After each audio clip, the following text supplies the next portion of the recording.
Mark in the count. The swing arm now coming back as our countdown continues.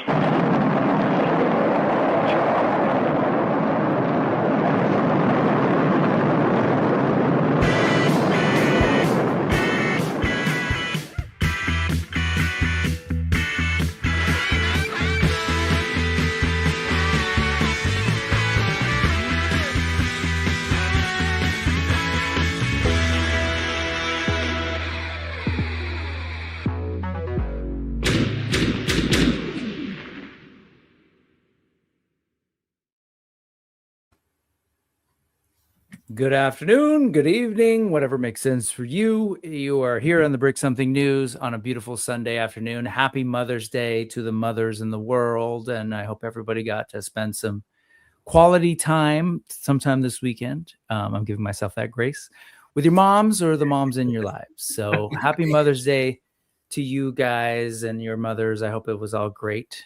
I guess you're also the mother of a toy line. Is that what's happening here? Sure, yeah. Precisely what's going on. Cool. Well, I hope you did you get to spend some time with folks? I know I'm keeping you here in the afternoon on Mother's Day. I mean, my mom is out of town today. And mine is several states away. Yeah, so. I think she connected with hers online for a bit. So probably going to have to catch up Monday, I must admit, which is tomorrow. That shows you where my brain's at. Well, I got to, do a little, again, online time with mom. She's down in Southern California. I got to obviously hang out with my wonderful wife and the mother of my two beautiful children, who, for the record, I want to celebrate this. 15 years ago, 2 Wednesdays ago, is that right? Yeah. Ooh. We celebrated becoming parents. And so that's when she became a mother, and she did such a badass job. Someday I'll tell folks her story, because I'll just leave it like this. We went to go visit the street corner he was born on. So good times. Wow. Yeah, it was fun. Okay. Say no more, except that's not even sort of enough. Anchors away. Okay. So let's talk about toys. Let's talk about Tide-Realm Corsairs. And I want to apologize to folks and to these two. So let me pause. Welcome back, Quaid and Abigail from the Tide-Realm Corsairs, who are in the midst of their Kickstarter campaign. This is third time's a charm. This is our third time getting to hang out. So welcome back. Fantastic to be back. I'm glad you're not sick of me yet. But I don't know how that would happen. The first time I got to hang out with Quaid and we broke down all the layer. This was really early, right? And you had just put up some images. I'm like, these are amazing images. What's the story? I talk about indie creators and I love to talk about indie toys. Let's just, even if it's early, let's talk to people. Let's let people know. You and I spent like 3 hours last August, beginning of September. Yep. Yeah. And then we came back. Abigail got to hang out with us. She's like, boys, shut up. Let me talk. And we got to hear a little bit about your role in it and the story and all these things. But again, this was still before the Kickstarter launched. Yeah. Yes. Fast forward to May 1st, International Workers' Day, and boom. That was like 9 days ago. Yeah, International Workers' Day. That's a fantastic description of what I was doing that day. Because holy cow! You should have seen him. It was quite something to behold. So it's 9 days fresh.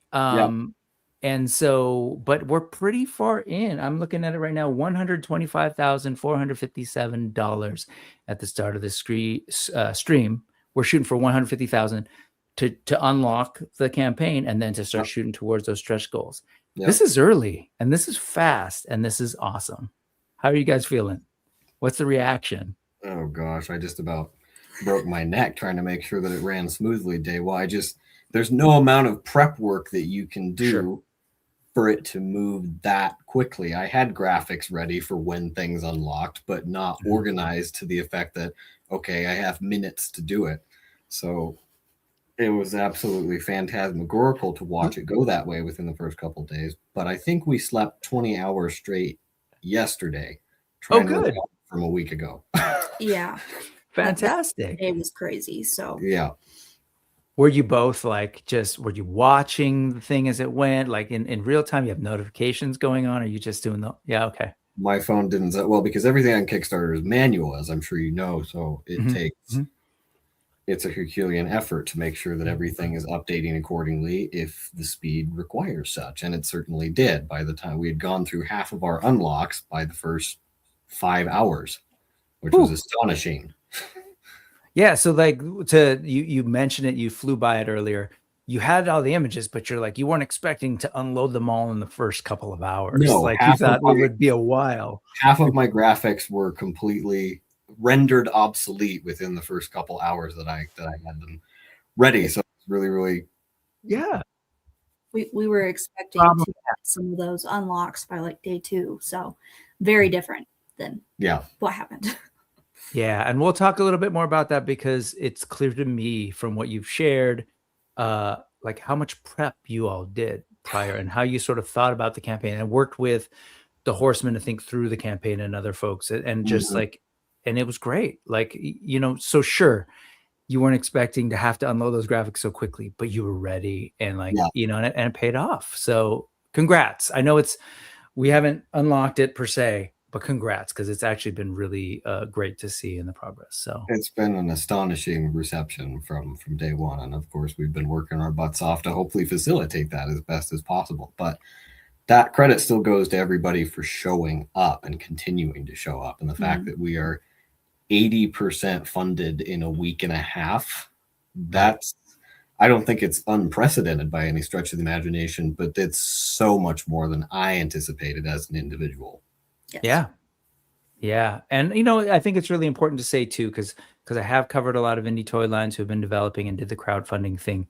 And I've been a part of one, right? So we were joking also, because part of the reason I was late is we were just doing a big Q&A around the Animal Warriors of the Kingdom Kickstarter stuff and just addressing people's questions and stuff. And it was running long. So, but it's related to this because we were joking. I was like, I gave you a glimpse into the future of what you'll probably have to be doing in a little bit, right? Talking to the fans, answering questions, you know. And so anyway, before we get a little further down the road, let's say hello to all the folks who are joining us on this Mother's Day. And I hope you all aren't you know, talking to your mom right now, but with the headphones on. Not that I know anything about that, but okay. No. Dynamo Dave 2002. Happy Sunday to you, sir, and thank you so much for joining us today. Twizzler 19. Always great to see you. Hello. Sometimes I wonder why I bother plundering it all. What's up, Mr. Ryan Clark? Good to see you. I hope folks enjoyed the thumbnail too. I loved throwing you guys in there in your pirate thing. I wasn't sure if Terrence was going to join us because I know I could get some great pirate photos of him. He's got some good ones. I haven't had a chance to connect with him for a couple days.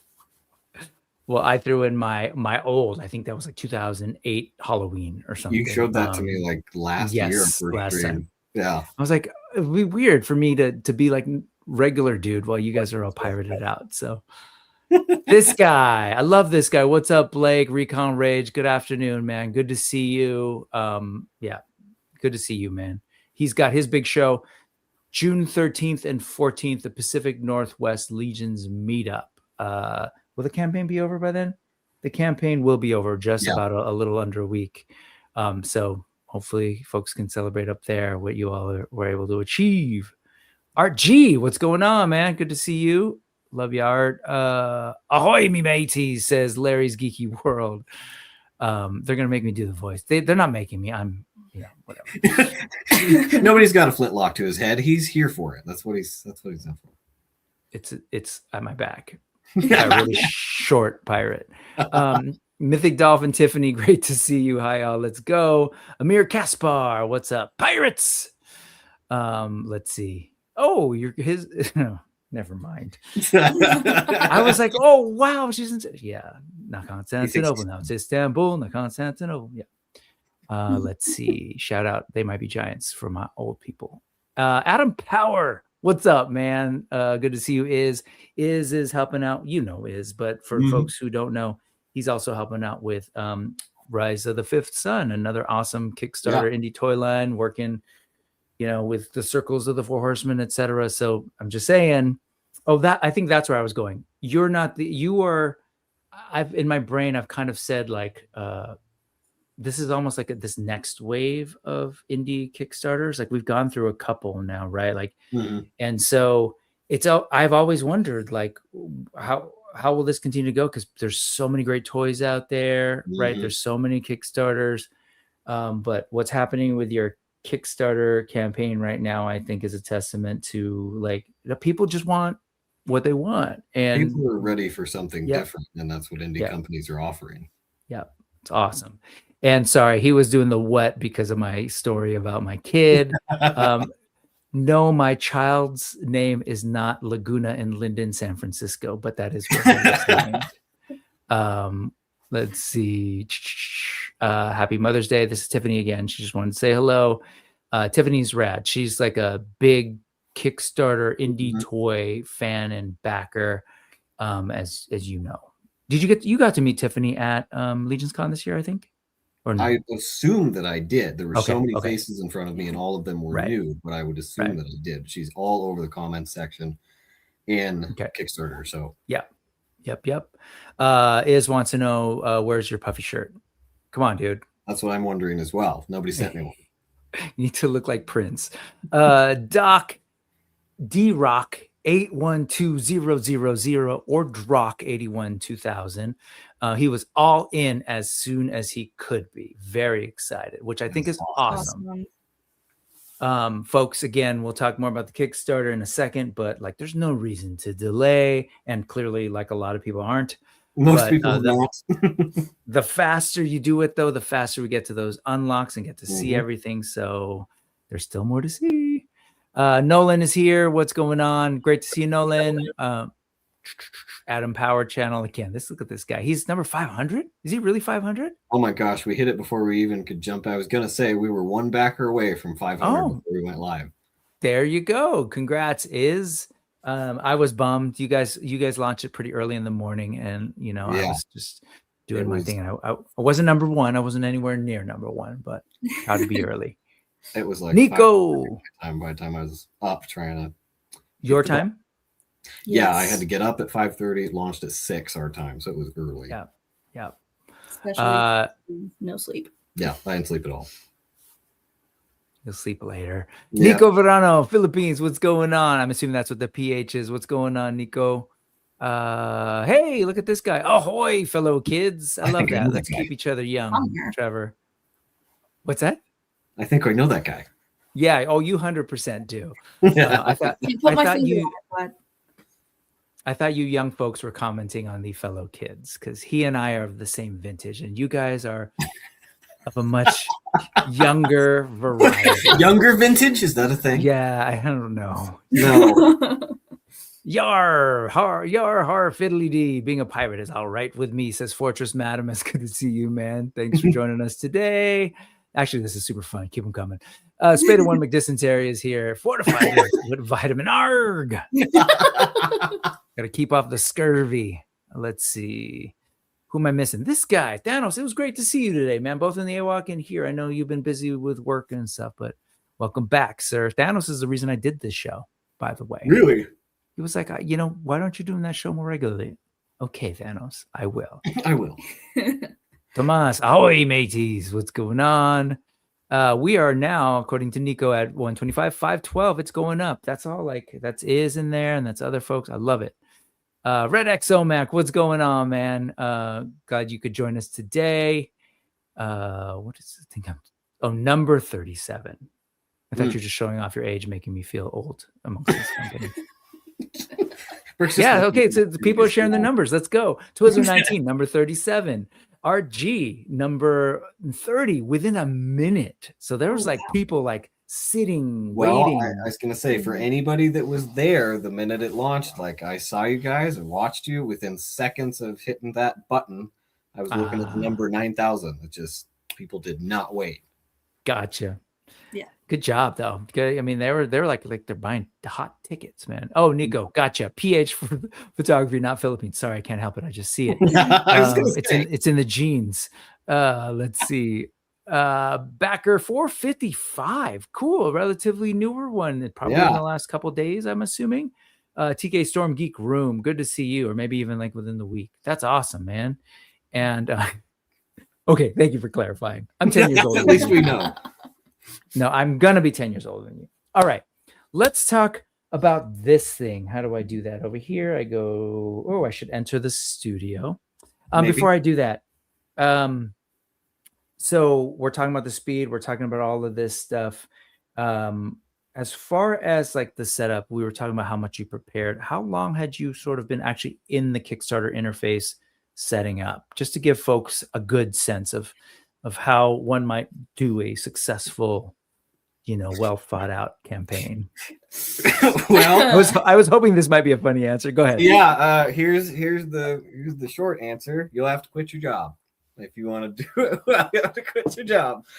Yeah. So yeah, the day job had to go bye-bye for the time being because there was only one way to execute this correctly. And so I would say, as far as the bulk of the work for the reason it looks the way it does, I've been in there for the last 2 months making sure that it was that degree, but I've been setting it up ever since February. Okay. So it's been several months now. And if you look back at our streams together, this has been years in the making, right? So like the idea of it and like the level of preparation that these folks have been doing in terms of writing the stories out and exploring concepts, right? That's been a long time coming. So now it doesn't surprise me to know that you've been working months on this, quit your job to focus on this. I'm curious, how many hours a day are we talking? Do you think you put into prepping this thing? Oh, there'd be 12-hour days. Woo! I think probably for the 3 weeks leading up to it, which might as well be another month, I would say that probably 75-80% of those days were 12-hour days. This is just how it was. Yep. Well, it turned out really well, and I'll say this now, and we'll see the evidence in a little bit. But the sort of information architecture, the way you sort of organized the thing and planned out even the flow of the campaign and when to reveal things, etc. Excellent. Well done. That means a lot, especially coming from you. Seriously. No, man. Yeah, coming from me. Okay, so here we are, and here's the number: 125, 512. There it is. 500 backers. 28 days to go. So you're going till June 7th. I don't want to get ahead, but I'm gonna get ahead. It ends 9 p.m. Pacific. Have you started thinking about like how you're going to do that last day? Are you going to be doing streams or? Yeah, you've already thought about it. Is there anything you can share, or is it too early? It's a little early for it all to be locked in, but we definitely have parts of it mapped out already. Okay. But are you thinking of doing like, people kind of end the stream online live kind of a thing? Is that something? Part of the consideration? Some of it is going to be making sure that we can take care of ourselves while we're doing that. We went for 48 hours pretty much without food or sleep for the day before launch and the day of launch. So that was a little excessive, and that shouldn't be necessary for the end of the stream. I'm pretty confident that we're going to be looking at a more than funded campaign by that point. So I think it'll be much easier to maintain. Well, again, there is that end date, folks. So note it down. And I actually don't note it down. You know why? Because then you're going to say, well, I've got plenty of time. No. You're going to back this thing. You back it now, it moves us ahead. Now you might be saying a real good reason to know when that end date is so that you know how much time you have to continually be blasting it out and letting people know who might not have heard. And I've said this for other campaigns, and I think that's the important thing for the indie toy maker set in general, is that ideally, if we can find a place, get to a place where toy collectors who don't necessarily buy indie toys even have heard like, oh yeah, I hear that there's this pirate Kickstarter thing going on. And that's the level of a couple times. So that's the level of sort of penetration that we want to hit. Like we want to reach out beyond our circles. So any help you can do between now and let's say Saturday, June 6th. Just that, pledges are, of course, what's getting us where we want to be. But shares, word of mouth, anybody you can think of. I've told this to people, even folks you don't like, tell them about Tide-Realm, because that's what moves that needle that much faster. And word of mouth is just as valuable as a pledge. Oh, that's great. Hey, have you? But go back. Yes. Tide-Realm Corsairs. Yes. Okay. It's a pirate's life. It's when it all comes down, the pirates have to unite. Yar. So I'm looking at this video, and I also want to highlight that this is all you guys, right? Can you just break that down a little and just, talk a little bit so folks can appreciate how much love and, hands-on work is happening on these things? This video has probably been, nothing was finished. Not really until the night before. And that doesn't mean that anybody was scrambling, but you're going to polish stuff out the night before. It's just how it works. But this video has probably been pretty well completed for a long, long time, because really all it had to do was structure the voiceover to reflect the structure of the campaign. But I've known what I wanted the Kickstarter video to look like pretty much since we got the prototype, since the Horsemen started talking to us about how we would execute a Kickstarter.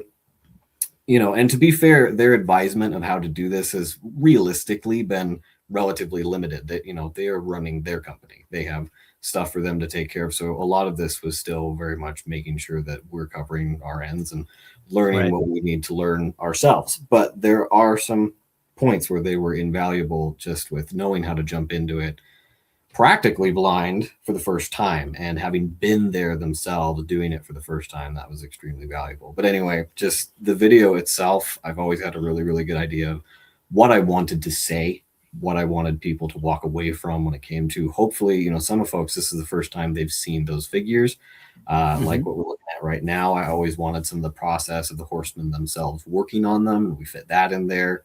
So I've wanted, as best as we could, for people to have a toy commercial to look at, essentially all those things that we all saw in the early 2000s, watching a Lego commercial or a movie trailer, just a little bit more intimate, because you can see everything that's going into making this a reality. And the fact that I'm sitting here watching myself several months ago behind the same background in front of right now, showcasing these toys, is absolutely insane. The amount of stuff that's happened between now and then is kind of crazy.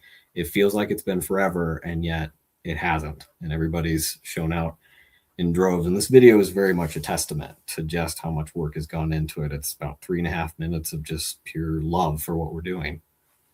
And you can see some of that behind the scenes. Like, there's sketches happening. Like, you were talking about the video where they're in front of the Dio.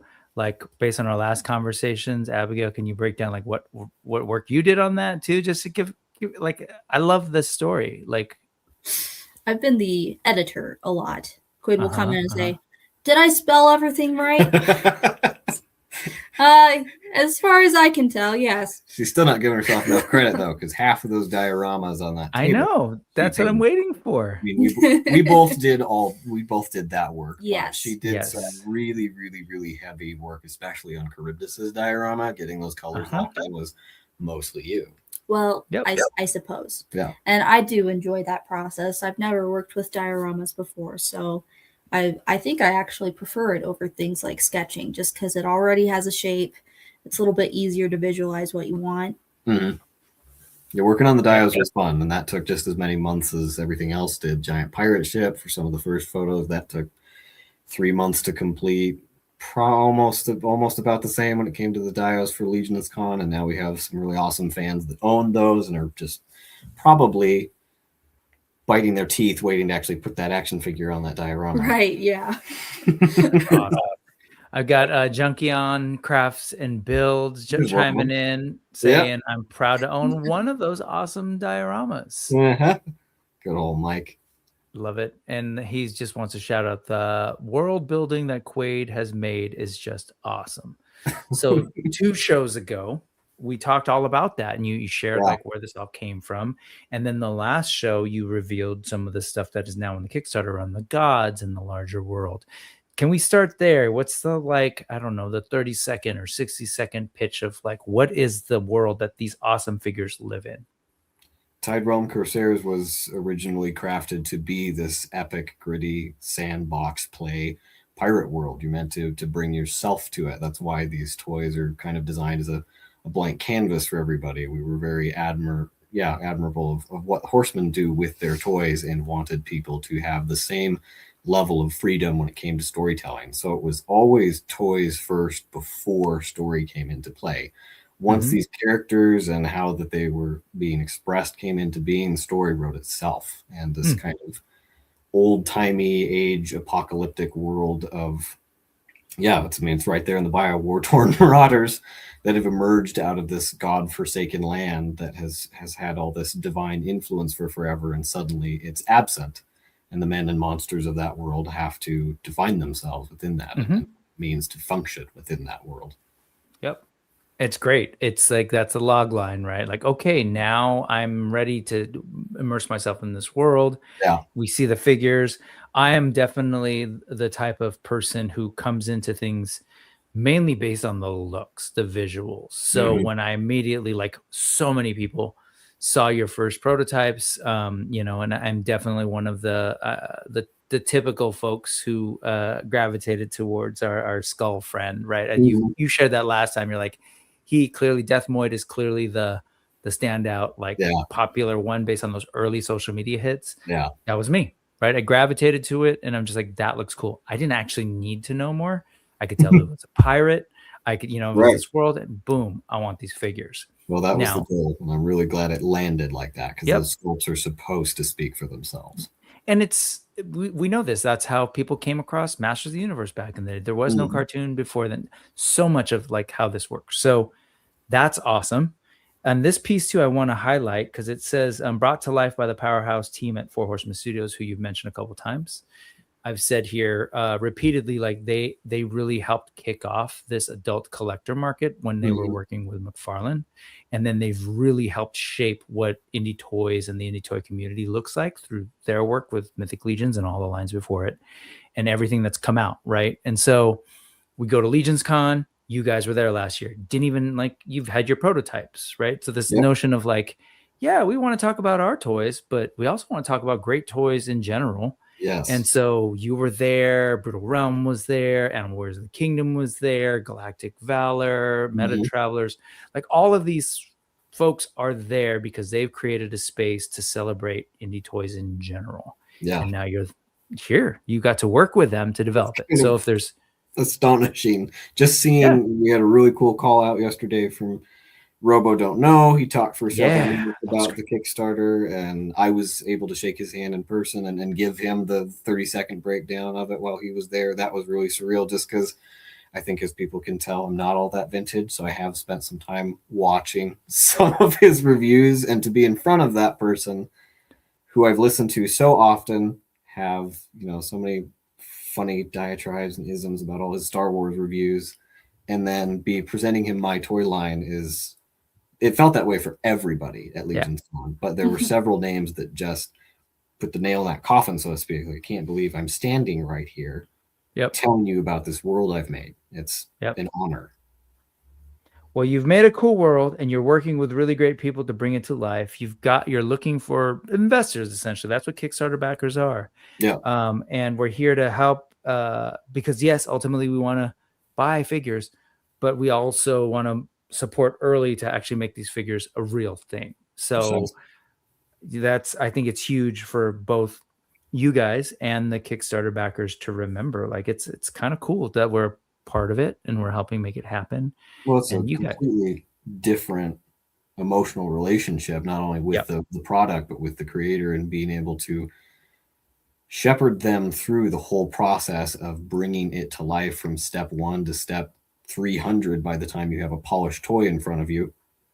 Is something that you don't get to experience in any other context, and Kickstarter is a platform that lets us give that to people. Nice. I love that people are dropping in their numbers, but I do want to highlight, because this is noteworthy. Where are you at? Number 2, right? Well done. We got Highly Articulated here. What's up, man? I hope everything went well. He and I and Jason Bienvenu of AWOC were just before this talking Kickstarter and talking about our backers. And, again, these are the folks who believed in the idea. So we definitely owe it to them to break it down, explain as much as we can. So I want to highlight that. And, I know you guys are going to do a great job with that because it's going to happen. And then the other one here, Twizzler19 saying he just received his Legends of the Ramayan figures from that Kickstarter and can't wait for these figures. And I just highlight that here because, again, they also worked with Four Horsemen to get their figures done. Sumia did a great job. I absolutely love these figures. They turned out glorious. Can't wait for this guy to start shooting some arrows at maybe some pirates. Okay. So let's dig into this campaign. Where do you want to start? What makes the most sense? Do we just kind of go through? I mean, it's pretty linear as far as for a first time viewer going through. You're planning, man. Well, that's where all the lack of sleep came from, was making this as easy as possible for everybody else to read. Okay, so what do you want to hear? Our stories or anything that we haven't mentioned already that you want folks to know? I mean, just the fact that our story section there is talking about who we are and how we've gotten there, and frankly, I still have to toss that back to the fans because, of course, my wife and I are brand new, starting out. This is our first independent venture. We've been married for about 2 years now, and just getting the chance to build something like that with my wife is an honor in and of itself, and be able to craft that together is, I'm trying not to get emotional here, you guys, but it's really, really, really, really special to me. And the fact that we've been able to just continually reach more and more people with something that I feel the toy industry is deserving of and lacking. The fact that we're in a space to be able to give that and have been ushered into that so thoroughly and so quickly just means a ton. And so you're not just supporting a really cool new toy line. You're supporting a young man and his wife who are trying to build something lasting with a structure behind it that will continue to give. And that means everything to us. And again, they've been working so hard on it, and I'd love to see it pay off. And this is ultimately where we're going to end up, right? At least this first wave is really at the center of your Kickstarter. Yes. These are the 3 captains. Go for it. These guys are what ushered in what makes Tide-Realm what it is, and they are the personification of what makes the 3 factions as cool as they are. We had 50 plus character concepts that we led with to the Horsemen, and of course had to narrow it down for where to start. We're like, slow your roll, buddy. Right. Yeah. It was interesting because I got to have that conversation with Cornboy a few weeks ago, just talking about, because I was finally able, now that we're here, and I was like going to ask him, what did you guys make of having that Bible in front of you of all this stuff? He's like, well, honestly, it was encouraging because it meant that we had somebody serious who was probably going to follow through with the questions that they were asking and had a game plan. So, they had a whole meeting about Tide-Realm one week just because of how much there was to go through and the implications that the line was bringing to the platform. But these 3 captains pretty much open the whole window for what makes the story and what makes the theme what it is. There's lots more factions in the background that, Kickstarter number 2, I'll start fleshing that out. But number 1 here, we brought the A game, the heaviest hitters first. We wanted the strongest concepts now, and I think these guys speak for themselves for what that is. There's too much. What that are? Yeah. Alistair is meant to be that personification of what you want a classic pirate to look like. He hits all the notes that you would expect that to be, with a couple little unique flashes of his own in there. And then Captain Deathmoid over there on the left, which is what everybody is gravitating towards most. You really don't have to. I've chosen to over-explain him because I'm the bloated storyteller that I am, but you take one look at him and you know exactly what's going on with that guy. He's darkness and death personified in a tricorn. And then you have Captain Charybdis, who's bringing that undersea reef to life in the form of this being that's older than the realm itself. He's kind of the personification of what makes the Tide Realms what it is, as far as his nature and where he's come from. And so that triad of those character archetypes very much solidified what we wanted the structure of this theme to be. Nice. Sorry, I didn't scroll over to Charybdis. All three of them are really solid. But you know, I tend to be a creature guy, and these are fantastic creatures. I'm absolutely excited to get to know this character too. And you know, it's interesting. You said there are plenty of other factions coming. Are these three sort of like central to the story? Based on our past conversations, we really follow him. Is that right? Is he sort of our lead, our protagonist that we're following? Very much your main protagonist. But Got it. Each of the three captains have equal roles within the story. You know, the audiobook we're presenting right now is very heavily following Alistair, but the longer the story goes on, you spend just as much time with each captain and what makes them who they are and why they are important to the destiny of the Tide Realms. Very cool. So folks, I'm on the Kickstarter right now, and as it says on the bottom banner thing, go to bit.ly/backtide, and that'll a little shortcut to get you there. You later after the stream, if you're watching this on replay, you can do the QR code, and that'll take you to a document that I put together every week. Goes to a longer URL, but this one's going to be short. It's going to say, go to that URL and go back. These guys, check out their Instagram and all of that. But yeah, no, really, do it. So do it now. What are we building? So they're 112 figures, approximately 7-inch tall. They fit really well with a bunch of other figures that'll be on your shelves. I want to jump ahead to here because I think this really is the core of maybe why you're seeing such traction right now. I think we're hungry because it hasn't existed. And you said that here. You want to talk a little bit about that? Well, just the messaging that we've been trying to bring home for pretty much the inception of the idea, and especially with the execution of the plan, is just that I think that was what came to my attention the minute the indie toy scene became real to me. And I saw some of the gaps that I did. I was like, it's very phenomenal to me that I'm seeing all these creators meet every single one of these needs that I've never seen a mainstream toy line meet. And here's one that I hold a passion for that has a big, fat, wide open window. And I know exactly how I'd do it if I had the opportunity. Lo and behold, we had it. And it's been since, that end of 2007, early 2008, the last time we had any action figure company dedicate themselves to a pirate line. And that was, of course, licensed with all of Disney's media. But there has never been anything since that point. And I felt that was just too much of a crying shame based on the amount of potential that genre brings to the table. And now why merge it with, say, fantasy the way you have with a big capital F, the fantastic moving skeletons and these epic gods and, you know, I don't know, sea creature people, anthropomorphic people. Right. Like why that versus, say, you know, sci-fi pirates or military pirates? What was it about that made you land here? Well, it was very much the core of what makes, you know, when you think of mythic legions as is, that name spells out kind of what you're expecting. You could take a look at something like that and say, oh, okay, we have some knights and some horses, and it's not just medieval. And you can use it that way, and that's perfectly cool. But when it comes to applying that logic to a toy line, you want that level of sandbox imaginative play to transcend even just, you know, the boundaries of what the basic genre already brings to the table.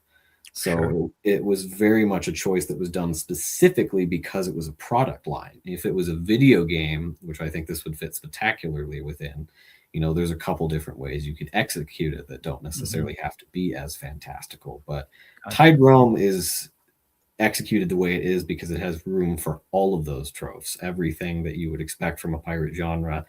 It is already meeting and has intentions of meeting as well. That's why Alistair looks so classic. That's why Deathmoid looks like a Jolly Roger brought to life. That's why Charybdis is pushing that note just that much further, and you have all this fantastical Cthulhu energy because it's supposed to be boundless, and that's what we wanted that toy line to be. Yeah, that's great, man. Junkion saying that Death Mode is just pure eye candy, and I love that you say that. Yeah, absolutely. Death Mode is a skull and crossbones, and so Yeah. while also simultaneously just playing with the fascination that humans, I think, have with the skeleton, right? Like, and was it someone? I don't know if it was it Dorklair or was it you on Dorklair who said we all have a skeleton inside us, which is true, objectively, right? Like, it's like, oh yeah, no, 100%. But so, but also like think about like, you know, Skeletor. I know when I first saw Skeletor, that was like a moment. That was like a real pivotal moment. Like, that is an amazing character. I want him. Well, aesthetically, the skull and the human skeleton is a very, I think, artistically attractive part of human design that artists particularly like to revisit. And he was fun for that reason alone, just like everybody else, because we were able to bring our own taste and our own context to what makes that what it is. And definitely that we wanted to make highly unique. He's great, and I love the choice to have a little bit of hair. I don't think I realized this the last couple of times we talked, and I think I saw it watching you on different streams when he takes off his hat, and we'll see later. But I didn't realize. I think that's you know, he's in need of a little bit of him, or what is it, keeps for me. Yeah. I think that's our painter's favorite look for him, because every photo I've seen him take, he really likes him without the hat, and I think that's cool, because he's equally interesting without it, and you take it off and you're almost like, oh, put it back on. Right. And then of course that's no shade on Charybdis. I think he's such a cool creature, and the colors, like that's where you get that massive bright pop of color, which is almost looks like he'd be like undersea, like he's in the water. Yeah, you know, like everything would be cast greenish, and he looks fantastic with those red eyes. Well, I just absolutely love that that's what comes across. That was the intention. That's why everybody's color palette is chosen very specifically. Yeah, Death Moid is fan again saying here, Death Moid will be a shoe-in for any Skelu lover. Absolutely. And I laughed because that's also one of my favorite little details, is the fact that both he and Charybdis have like torn through their boots, or their boots are so worn as well. Yeah. Love that. Like those, just those little details. Love it.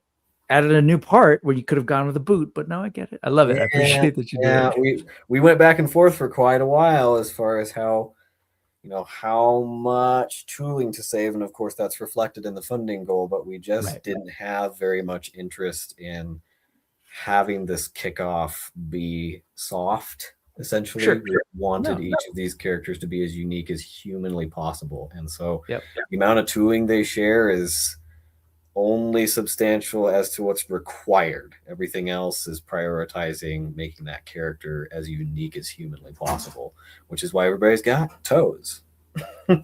Yep. Oh, I don't know if is it possible maybe to turn your speaker down a little bit. I'm hearing my weird voice popping back up. Okay, got it. And then Amir Kaspar would like to highlight, I said Skeletor, and he's like, hey, what about Scapular? I see you, Amir. But yes, again, yet another amazing skeleton character. Something about him. Almost every skeleton that Horseman's come up with, I'm kind of like, yeah, Skeletor wishes he was that cool. That's a personal one on my part, but I'm sorry, Necronominus is, that's just taking it to another level. I don't want to bury the lead, so let me go ahead and let Junkion absolutely spoil. Let's tease, I should say, as we get down, and we'll get there. The unlocks in certain colors. I can't wait to see. All right, so there's a bunch of different things that are going on. You've already mentioned this, and if it's okay with you, I'll just let people see this. And I do want to mention though that you have written your stories. It's on the website, Tide-Realm but also you're getting the trickling of the audiobooks, which is cool. And we saw a little bit of the audio recording in the video, right? Is that, yeah. Love it. Yeah, there is a bit of that. Are those all done recorded? Or are you still recording them as you go along? This is very much the laying the train tracks as the train is tunneling. I mean, I have probably about half of it finished with going in, but the amount of time it took to execute the actual Kickstarter itself started to bleed into production time of that. So I was like, well, we're going to prioritize one over the other. So the audiobook is fairly simple to execute. The Kickstarter was the main priority. Amazing. Okay, so you're still working very long and hard to get this done. And I don't want to, I'd be remiss if we didn't mention some of the folks you're collaborating with. Whose art were we looking at here? That's Noah Caballero from Edge Comics. He did just a fantastic job establishing the three factions in a very moody and comic-like setting that, when I first came across his artwork, I was like, I don't care how limited the capacity. I need that kid's fingerprint on my world. And they were very, very accommodating, very easy to work with. I actually loved the collaborative process with Noah because it was extremely adaptive. And he just knows what he's doing when it came down to atmosphere and lighting. I loved that part of it. Well, shout out to Noah Caballero and his awesome work here. And we've got, these are the factions, right? So I think this is a good sense of, even though we see our captains here, this gives us a sense of who the crew are. Could you just name check the three groups that we're looking at? Yeah, at the first start of it, you have Alistair Morningstar with the Gentleman of Fortune. You have Charybdis and the Tideborn in the middle, and Captain Deathmoid and the Perished behind him on the end there. Love it. Love it. So these are the first three crews that we're going to see. And as you've already said, once we zoom past this Kickstarter, we're going to move into fun territory in the future and see even more. All right, let's go ahead and, I guess, you know what? You're working with the Horsemen. Let's shout out the specific folks that are working with, because I think it's, so is it Chris and Bill are both going to be working on point for managing, or is it going to be one or the other? Bill's been really, really heavy for me when it comes to inter-studio communication, because Chris has 300 million things going on. Yeah. And his hand is on all the projects right now that they're working on simultaneously. So it's been really good to have 2 points to work on. But Chris has been in there plenty of times. Got a big old long conversation a couple weeks ago just about production and fulfillment stuff, just with Chris, actually. And so you've got the factories who's down. That's where you got your quotes for to figure out the numbers for the Kickstarter. Yep. You've got your production folks in going, and then this part, which is fun to think about. And I'm it's good to note, because I don't always see this from the other Kickstarters, but just knowing that you've already reached, starting to have these conversations and have heard back from retailers who are interested in carrying this when it gets back. And yes, so we've been hearing from those people practically since the minute we dropped the images. Actually, it's like, you guys are a little ahead of yourselves, but the fact that the interest is there is phenomenal, and that there were people, ready to carry them day one is just add that to the list of honors. It's great. Okay, so let's talk about articulation. Oh, what's that? No one said anything. Nope. Oh, I think I'm getting the echo again. Articulation. Let's talk about figures. I love action figures. I love articulation. What are we looking at when it comes to how these are going to be set up? These guys have well over 22 points of articulation. The Captain Buck is streamlined when it comes to every figure within the line follows that same system. We actually took a page out of AWOC's book when it came to just some of this diagram, because I really, really loved the visuals of how that Kickstarter was set up as well. And so this is just kind of pointing out what some of those joints are, how they function, where they lay out within that. And there's an exploded view below this that gives people an even better look at that.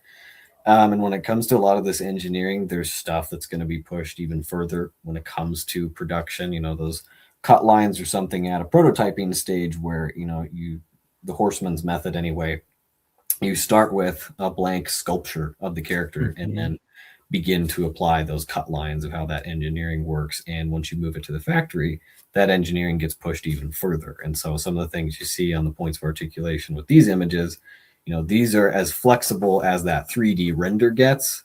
That actual object is even more flexible than this already displays. Right.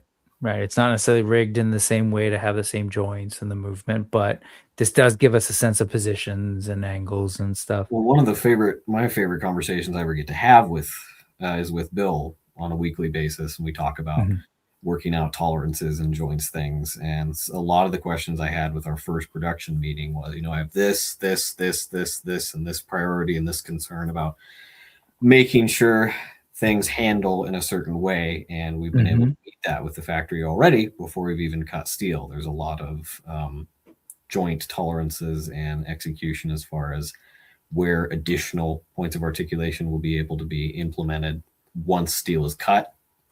I just love talking about that stuff. That's my favorite part of the process. You're such a nerd. Yes. Yes. No, I love it. These are great, man. I love these. And you said CB was able to turn these out for you. Did I hear that right? Yeah, both times. Our first round a few months ago, and then I asked for some extras the other day because I was like, I think we can get these guys displayed with even more opportunities for expressiveness, and especially Alistair. Again, I stress every time how excited I am for people to handle him specifically. I know everybody's just loving the monsters because who's not gonna? But Alistair specifically, I have the utmost confidence is going to feel really, really good in hand based on how he moves and how his silhouette is laid out on the figure. I love it. I remember when we were talking about his big old sword and the big old hilt or whatever you call it. What do you call that thing? Sheath? Yeah, right? Sheath, scabbard. Looks fantastic. You're just peeking out from behind him. It's just like, I feel the weight. I look at this, the coat and everything. I'm just like, dang, these guys. Okay. And then we've got Charybdis here. It's funny how much you can see the detail with a higher contrast too on these things. You can see all that sculpted detail. It's so nice. Like the inside, the palms looks so good. I think I commented on that the first time we talked. I was really excited about that render because I've had for the longest time in my head just this scene of Charybdis striding through the water. And that's exactly what he's doing right there. And it just looks really, really cool. Yep, I could see it too with all the silt at the bottom kind of flowing up by him. Look at this, man. It looks really great. Love it. I'm excited to get these it's not hard on my to make shelf. This one look scary. Yeah. All right. So then you exploded your figure already? No, your exploded view. We can kind of see this stuff. And I love this, even seeing how the cape or the not cape, the overcoat will sort of attach. And so that if you've got, this comes up again later, but the overcoat is what it is. Doesn't have sleeves, but then you have arms that essentially look like sleeves, right? Yeah. And then what I'm looking at here are these that arms or those arms? Yeah, or these? Those are the arms that go with the coat. And that's the coat. One of the best parts of engineering that we've been able to establish is those interchangeable arms, the fact that the coat is optional. And actually you can see within that breakdown, there's already some pieces that we've gone to the factory with that have evolved to a more elevated state than even this reflects. Like that collar piece with the neck attached, it's going to be a little bit like a dumbbell joint when it comes to, there's multiple points of articulation in that neck. It's not just going to be at the base, it's also going to be at the top. There's going to be a range of motion when it comes to people's expressiveness in their head. That was something I was insisting on for somebody like Charybdis. You're going to want to get that thing. That creature-y kind of, for sure.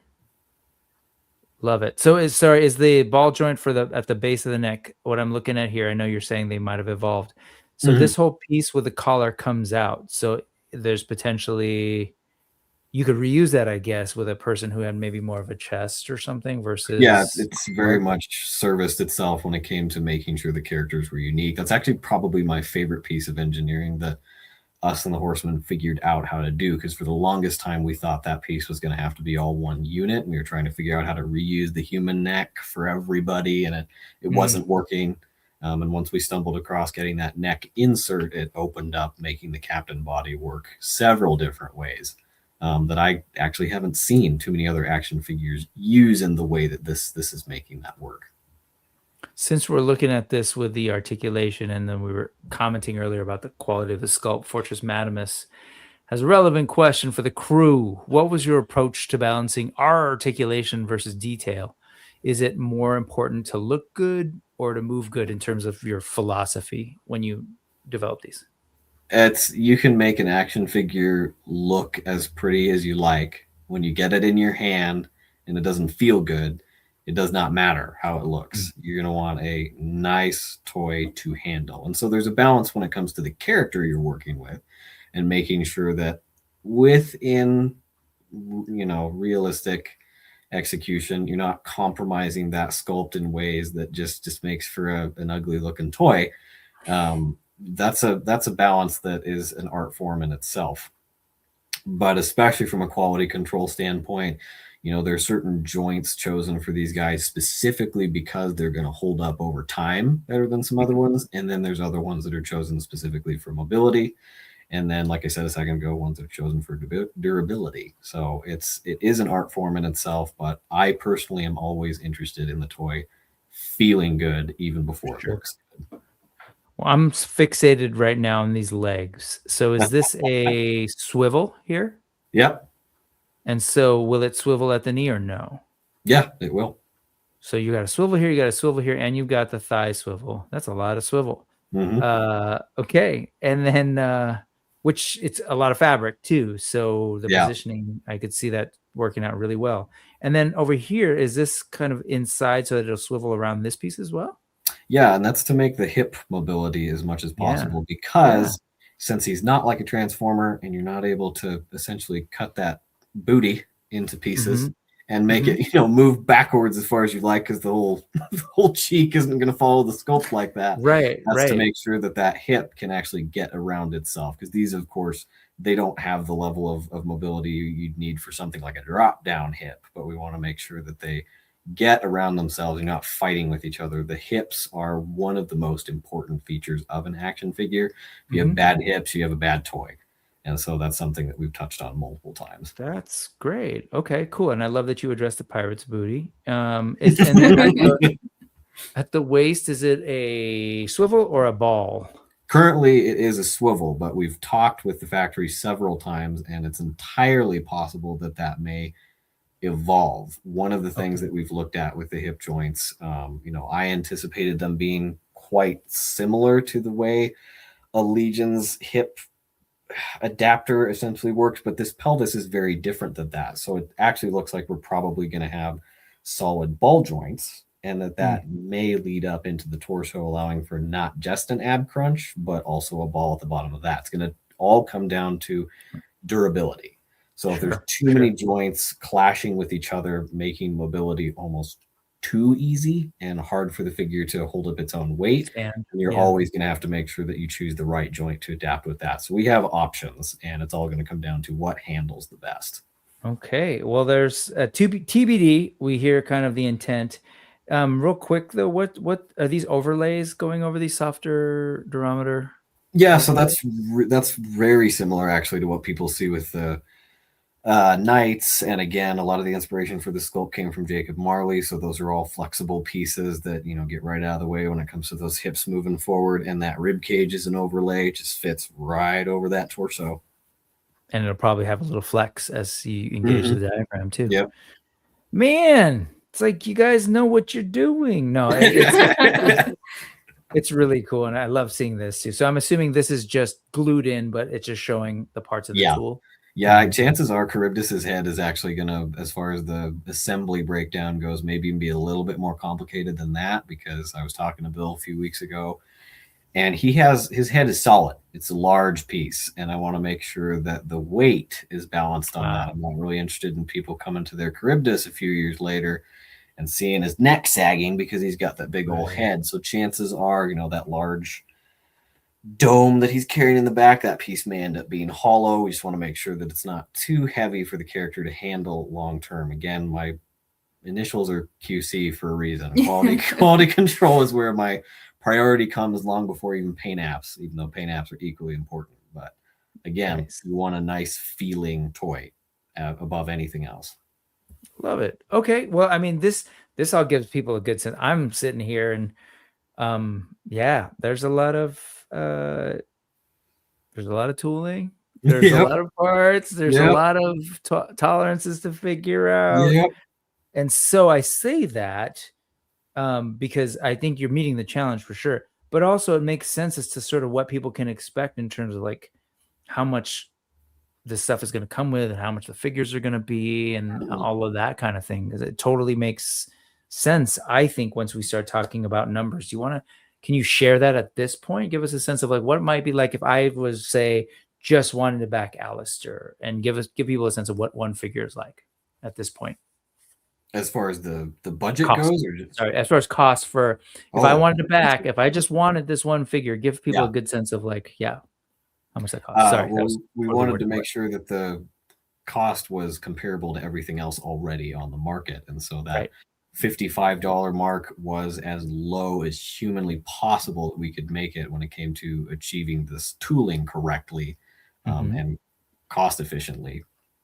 And Yep. so that price point allowed us to outfit the captains with as much as humanly possible without going overboard and overloading an excessive amount of tooling that then suddenly made your toys practically unreachable. Sure. But $55 in this market, and knowing like if you're buying other indie toy lines and knowing like what all of this is going to come with and sort of the extensibility, that's something that we can now talk about in a very real way, thanks a lot in a lot of ways to the Four Horsemen and Mythic Legions in terms of popping and swapping, right? And the possibilities that owning these figures gives us potentially later to switch them out and get, different characters. But when I look at this, like I see the value. Like I get what you're trying to do. Right. I see all that you have to do. Yeah. And I look at this loadout and I'm like, okay, got it. I know obviously I'm just looking at it makes one body, but there's a lot that goes into the body. So I see the value. There's a lot that goes into even, because you can see it's probably within that core of the figure. Once you start to spread out, you can see what makes it so unique between each guy. But there's a lot that goes into making even that core unit what it is. And it's something that we wanted, an adaptable body, but also a solidified body, something that handles well without feeling overly, what's the word? There's a level of over engineering that I've seen some action figures run into, and we wanted it to be intuitive and also solid. Let's talk real quick before we jump into where are the pop apart points, since I mentioned it. Head. Yep. So you got the head, shoulders, those pull out. Hands, obviously, everybody's hands are the same dimensions. And then right before, that's another piece of engineering that's actually evolved even since this exploded view. If you go down to the boots, you can see right below, this, I don't know why I'm pointing at it like anybody can tell what I'm pointing at, but the knee joint, right at the boot cuff, there will actually be a break there. And right here. Got it. Allowing for other interchangeable pieces later down the line within the campaign. Okay.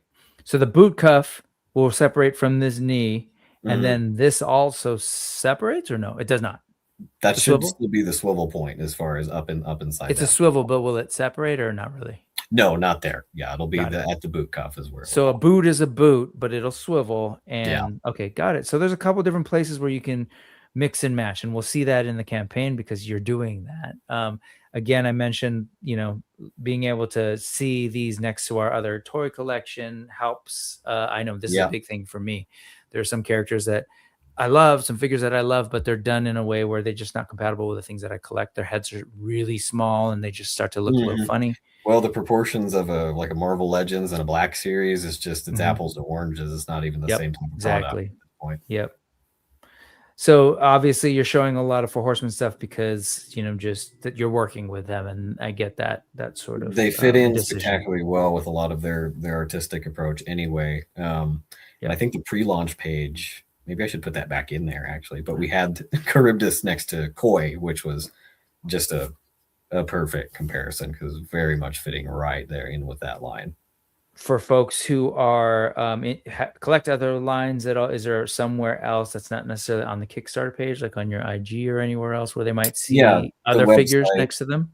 At Tide-Realm There's a lot of size comparison images there too. There were actually quite a few circulating for the last year now. We had super limited space, come to find out, when it came to Kickstarter. We had a limit of like 35,000 characters and a certain limit of the amount of images that we could put in there. So we'd get really, really choosy down at the end. Okay. Yeah. And I remember seeing sort of like some of these other figures that you were comparing them with. So you folks should check that out. And that's in the prototype gallery, I want to say. Yes. I think so. Here they are. I think there's a couple on the front page as well. So more horseman stuff. You see some Masterverse. You see a Transformer. I don't know with all y'all Transformer fans. What class is that? That's a Bourgeoisie Voyager class. chariot. Oh, gotcha. Yeah. Voyager class. Yeah. Of Yes. course, you picked the Voyager class. We've got Jesus, so you can compare him to Jesus. Yep. No, we got D13 next to him. Is that Snake Eyes? Yeah, that's classified. It is. What version is that? Sorry, I digress. I think that was like one of the first ones I ever came across, like 2019 maybe. Okay. We got a Marvel Legends on the far right here, and then we've got an Aquaman. Is that McFarlane movie? Yeah. Yep. Okay. More Four Horsemen. Ooh, look at this guy. He looks a little familiar, doesn't he? Really love this character. God, so good. Folks who have seen it and have been able to sort of see it in real life, like this is what I hear from folks. Like, hey, what's up, William Haley? Thanks for chiming in. Awesome. Oh no, this is gonna get me all sorts of wonderful fan mail, but I'm gonna say it anyways. See, Cthulhu is bigger than Jesus. I don't know if that was It's a long-standing debate. I don't know if that was the emphasis he was intending to put on there. That's how I read it. That's where I put it.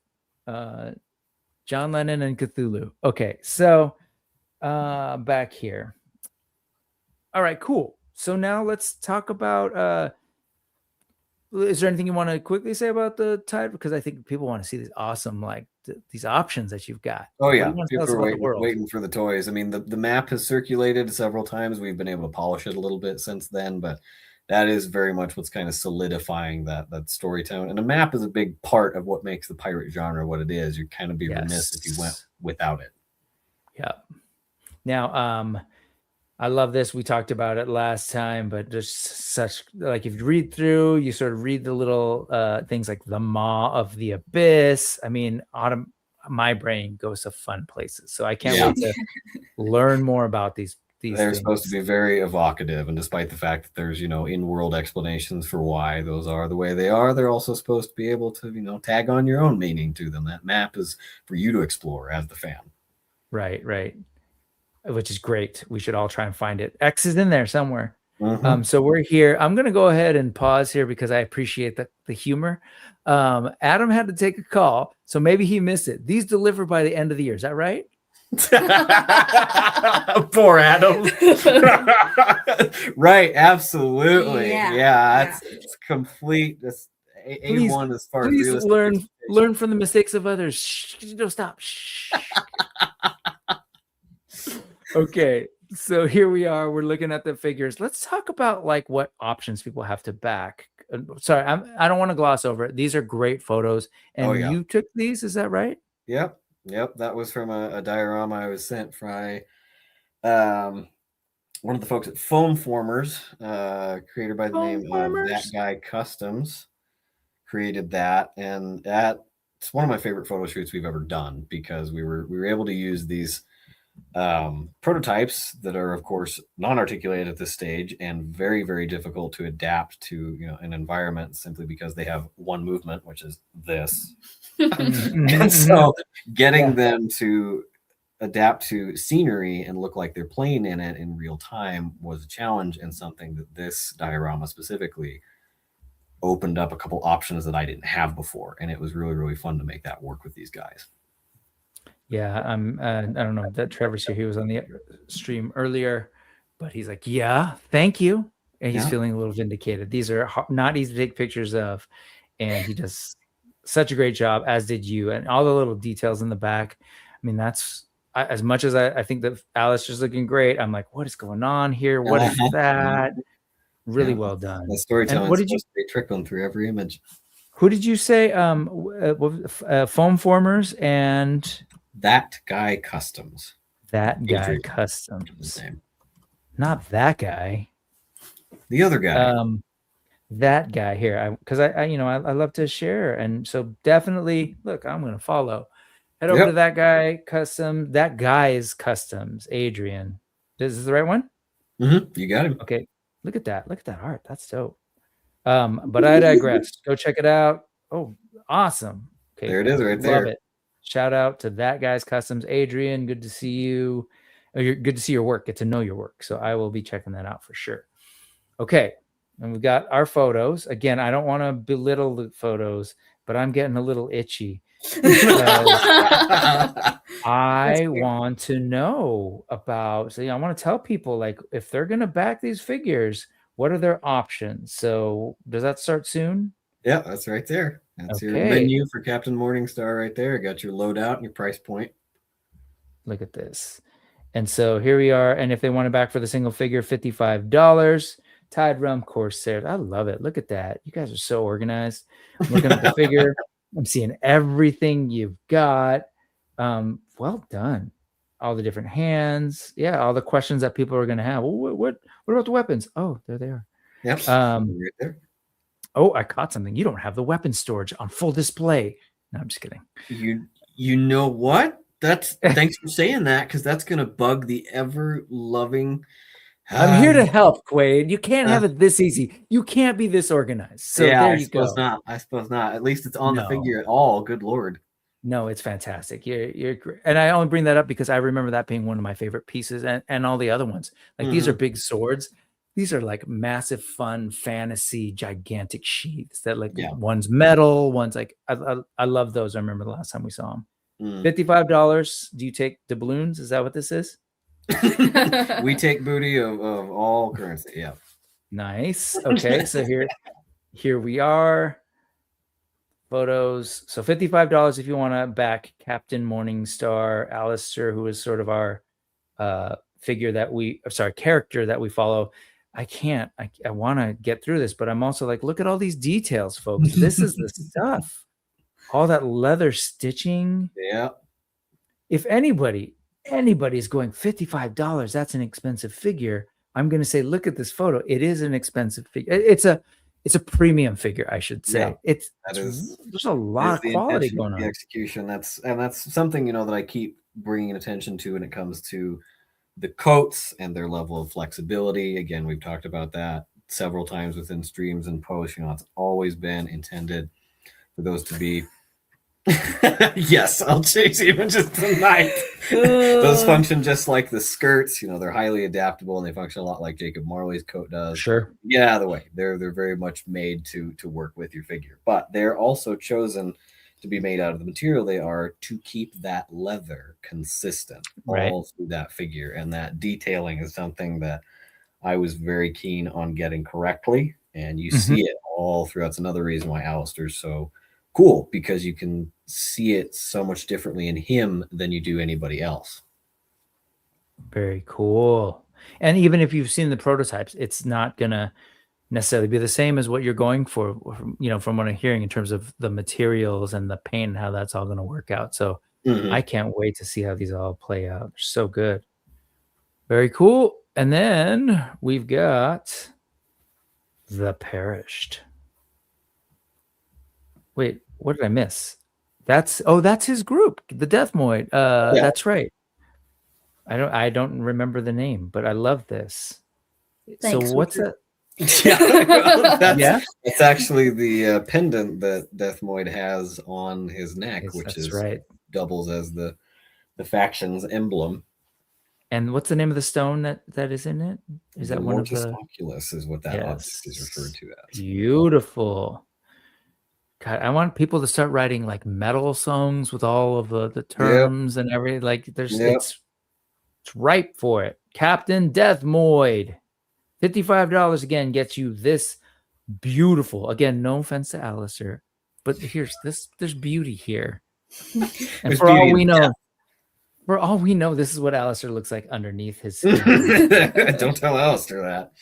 But this is cool. So he's got they each have weapons, right? They each have named weapons that have a personality, I guess. Is that right? Well, yeah, when it comes to the the large blades that the captains wield, those have kind of divine origins in and of themselves.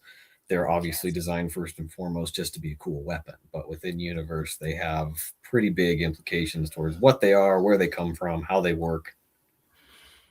Love it. Story moments everywhere. And then this pistol, void pistol, that is like just this kind of stuff. I'm looking at all the paint apps on that. Like I see it. $55 of your coin. Very cool. And here he is, looking great again. Has Trevor talked to you about the angle on this? What was that? No. Has Trevor talked to you about the angle on this yet? I bet he's waiting to.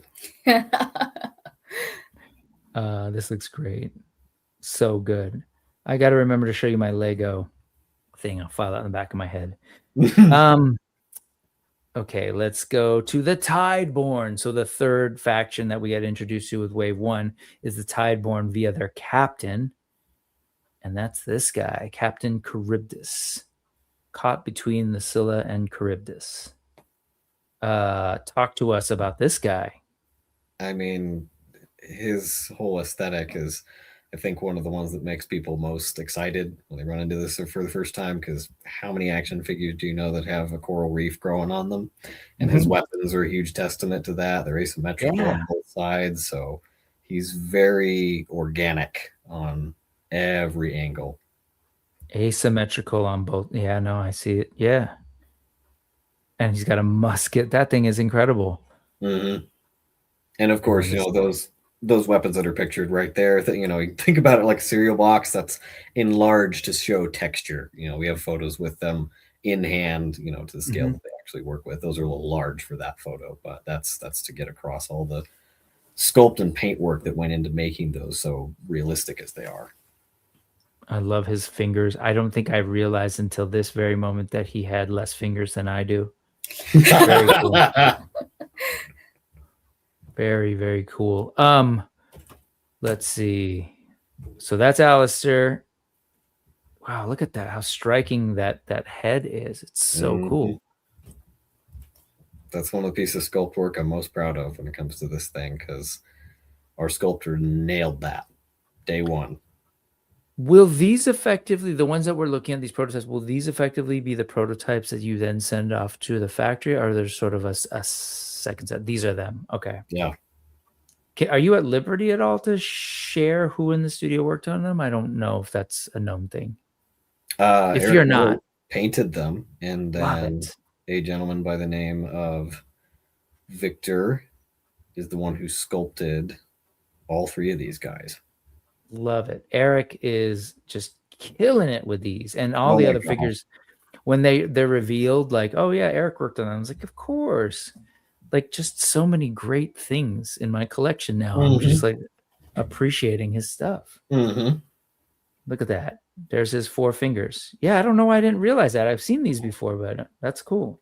Hey, that's just a testament to how cool that sculpt is. If you're still noticing things that are new, of course, there's so much here. All right, so each of those is $55, but this happened. Do you want to talk to us about that map first before we go further? The big picture map of the unlocks? Oh, I mean, those are the late campaign unlocks. So once we get through these first ones, that'll probably be relevant. Okay, fair enough. So Captain's Kit unlocked. So now, was this something, remind me, when did these actually unlock? Was this one of those things you had to scramble earlier than planned? I mean, everything that morning I had to scramble earlier than planned, but this was something that was conceptually locked in, well, practically a year ago, something that I engineered in order to expand the versatility of the captains in their own right, from the get-go.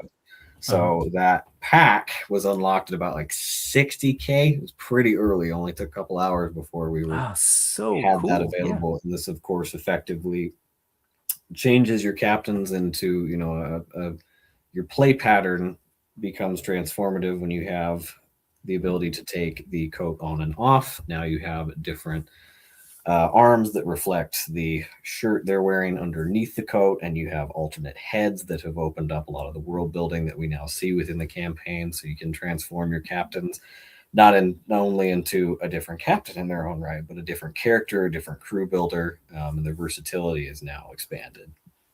Talk to me about, so this is effectively, you said you can turn them into a different captain? If you'd like.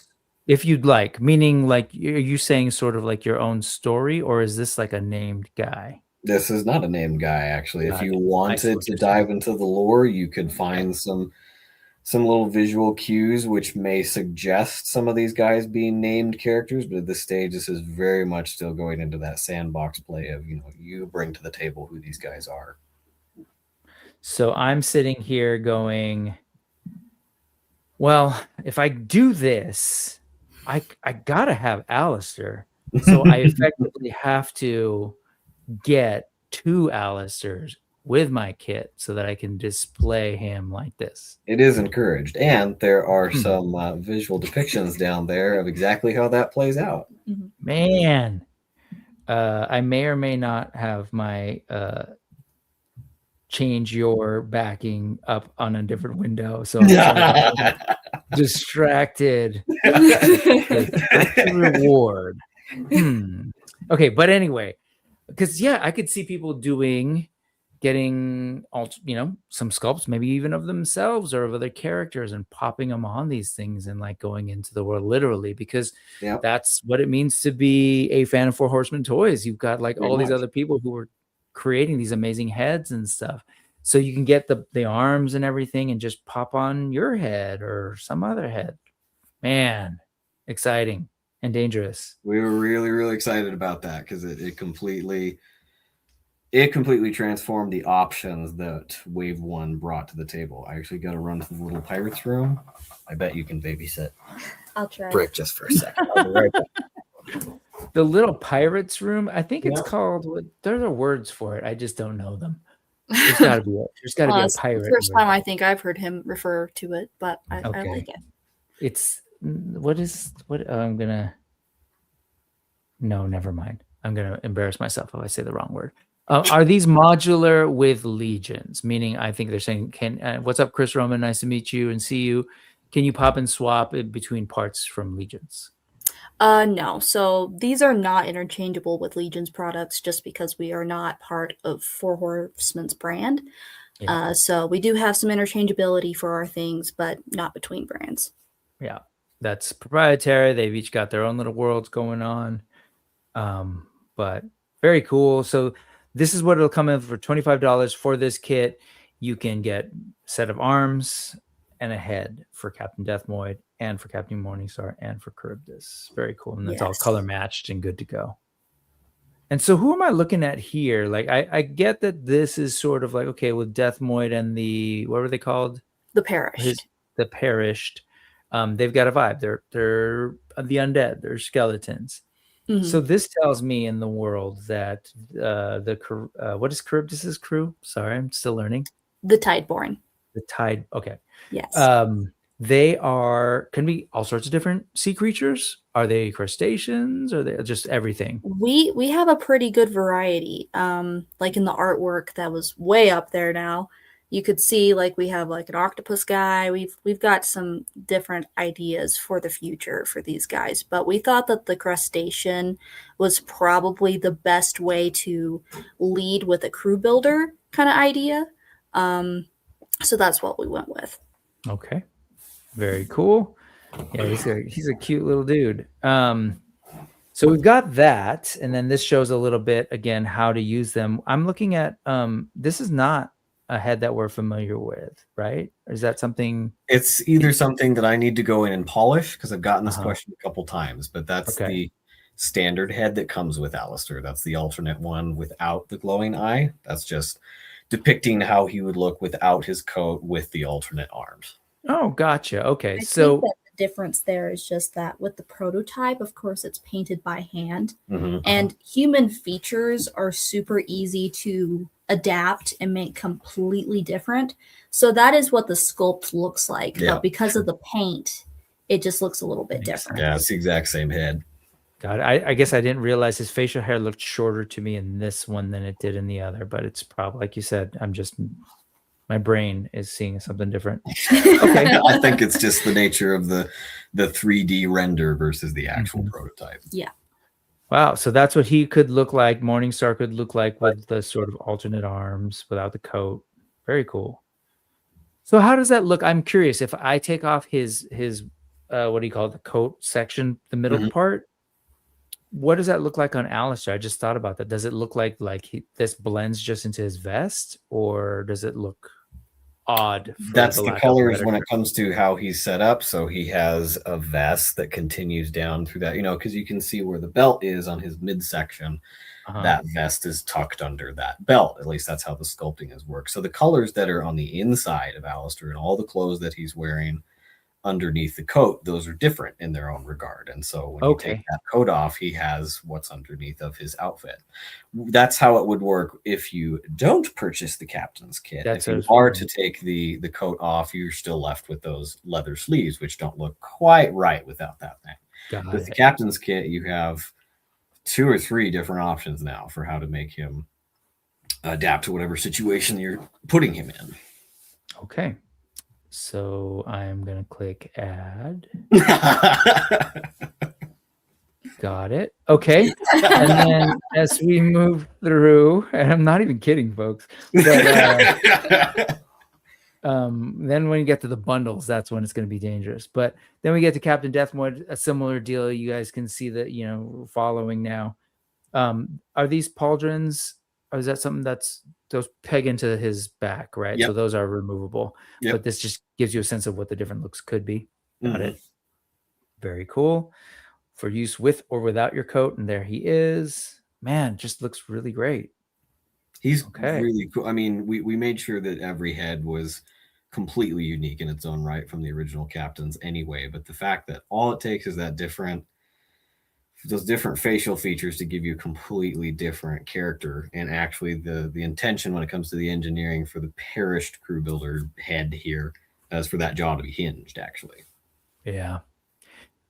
Maybe too early, but might as well just address it. Articulated jaw? At least on that secondary head. Meaning at least yes on that? Is that what I heard? Yep. Oh, really? Okay, so for this guy, that will be articulated. All right, there you go. Thanks for asking it, Brian. Endless Fables. And Adam wants to let you know the alternate arms are an inspired idea. It's almost like Adam knows what he's doing. Shout out to Space Zombies for sure. Let's see. All right, so here we are with the captain's kit for oh my goodness, I'm so bad. What are they called again, Abigail? You just told me. The Tide-Realm. Tide-Born? Yes. Yeah. With a U?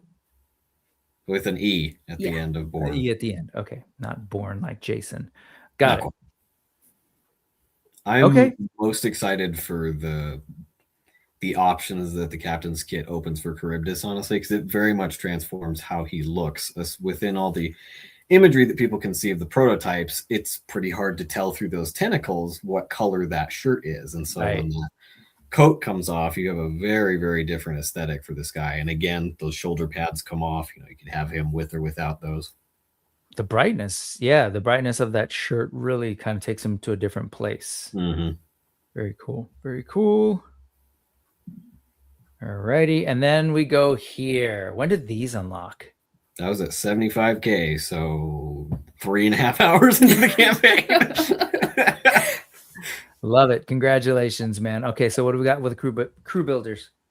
Crew builders are giving you essentially what's established with the captain body, dressed down to the bare essentials with the same loadout of hands. As far as what these guys come with, it's actually comparable, virtually the same to the captains. They just have different details and slightly less parts just because they don't have the coats. But they have all the pieces that the captain's kit opened up for the captains. That's on full display and makes these guys possible. That's why they come with alternate heads. These first 2 guys have tricorns of their own. Everybody's got their own cutlass and pistol. And all of that is in a $35 package to give you an even easier access to what makes the Tide-Realm Tide-Realm. Yeah, I got it. Yeah. Tide-Born before I've gone backwards now. What makes the Tide-Realm body what it is at this stage. So you could even back these for just the crew builders if for whatever reason you're like, if you're crazy and you just want a basic pirate, but chances are when you have that basic pirate in your cart, the other guys are going to start calling to you, is what I think. Yeah. And colors wise, does any of this sort of match up? Like, does this shirt match up with Captain Morningstar? Or no, completely different color. When it comes to the human crew builder, I do think that shirt color will be pretty darn similar to Alistair. Interesting. Okay, cool. And you still got the 6 pair of hands. The tricorn, this is unique to this character, or is it the same as Alistair's? It's a slight retool of Deathmoid's, just a little bit. Yeah. Oh, because he has because he has symbols, right? Mhm. Okay. Very cool. There you go. Look at all the options. Okay. Am I building a crew like already? I think Brick Wallet is crying again just from the stream. What is going on? Okay. Wow. Here, I'm going to offer this to you because I know you know this, but I got to say this. At some point, will we see humans of different, maybe a little bit more melanin or different looks? And so that would be different. Mm-hmm. I was just going to say one of the complications when it came to the sculpt was, how to engineer the versatility of making sure that human neck piece was adaptable between factions, but also stayed seamless with the sculpt. Is that, it's not like a Mythic Legions where the neck is a completely separate unit that just pops on top of a torso. So it's not as easy to make sure that there's all kinds of different skin colors already. We'd have to make a whole dedicated figure to make sure that skin color was consistent. But we have characters of all types of skin colors in the universe. Yeah. Just throwing that out there. It's something I'm definitely interested in. There's, we got to let folks know we actually do want them. But I'm curious, how different is his skin tone to Alistair's? It looks like Alistair maybe is a little bit more tanned. Yeah, Alistair's is quite a bit more tan. It's not going to be a massive difference, especially since this alternate pirate head is he's a redhead, so his skin's going to look just a little different. Okay, okay, cool. just checking. Trying to make decisions. Okay, cool. And then we're over here now with the Apeirus crew builder.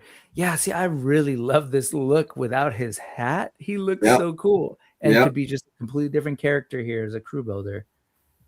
Very cool. $35. You wanted to get in, just do your 35. There you go. Well, it makes that Deathmoid head sculpt even more accessible than it was before. I'm going to be totally honest and say that it wears the best on Deathmoid because it. I think we know that guy. I think I know that guy too. We've got Dave. True Star Screamer number 65. But yeah, all the cool factor that you already get from Deathmoid, you have in a digestible package here, right down to the tricorn and the shredded bandana on the alternate head. I love that alternate head because it features that coral detail, or he has barnacles on the side of his head. Face, yeah, right here. Very cool. Love it. Okay, I'm curious. Is the peg ball for the head smaller or bigger than Legion's? Oh, I have no idea. I mean, as far as the sculpting stage, when it comes to actually getting that into production, those dimensions will be established once they go into production. Again, there have been minor stipulations when it comes to making sure that people's products are differentiated from each other. So of course, comes to a production stage, I imagine they're going to be a slightly different, what's the word? Size? Diameter than Legions. No, probably I assume so too. And I guess what I want to put out there is it would be great if your peg ball was smaller than Legion's, just for reasons. I have a feeling that's probably how it's going to end up. Just throwing it out there. That'd be kind of fun. Because I've got a lot of great skeleton heads. Okay, so Paris, because that's honestly at the end of the day, it's like now we're talking how many more skeleton crew builders do I need? So very cool. Now, ultimately, I mean, I'm joking around, but I'm actually kind of not. Those are just things that pop in my head. But look at that. I didn't even realize. So is this a retooled so this is the same hat as the other crew builders. So it doesn't have his two humanoid crew builders come with the same retooled hat of Deathmoids, but it is technically a new piece from his. Okay. But they all fit the same, unless you have a sea creature who's got a very, very different noggin, that tricorn fits on everybody. Okay. Yep. And then here we have the Tideborn crew builder looking cool. We've got, oh my God, look at the color. That head sculpt in that color is really cool. It was very transformative once we put that in Yeah. orange. Originally, he was just going to come with the one head, and I was like, "Well, that doesn't work. Everybody else has alternate heads, so we're going to have to get something else in here." And we discovered that, well, Charybdis's head is still exclusive to him. Let's give people another way to get that, and the orange just transferred fabulously to that head sculpt. Yep, and I'm right here with True Star Screamer. He said, I need to add some crew builders to my pledge. That was the sound you heard when I responded to that head sculpt in orange. That was me going over here and clicking add. Putting Very more cool, very cool. parts. Yep, and then he said his ship will be running on a skeleton crew. Yeah, that wrote itself. Well done, well done. Very cool, man. $35 for like really like this. This is the stuff that as we go through, this is what folks need to share with their friends. Like, hey, I get it. Maybe 55 is too high, but check this out. $35 gets you in, pushes you, helps push this campaign along, helps make sure we get these cool figures out. There are no small pledges at any level. It's all helpful. If you're a true friend, you would give one of these $35. No, I'm just kidding. It's Mother's Day. Go get your mom a crew builder. Get your mom a crab. Yeah, that's the other thing. Now I'm thinking like, oh, there's the crab head, then there's this head. They're very cool. They're just really, really cool toys. And yeah, I mean, it's right there. It's a crew builder. Like you can't have a captain, right? So you guys are something. Extortionists. Yeah.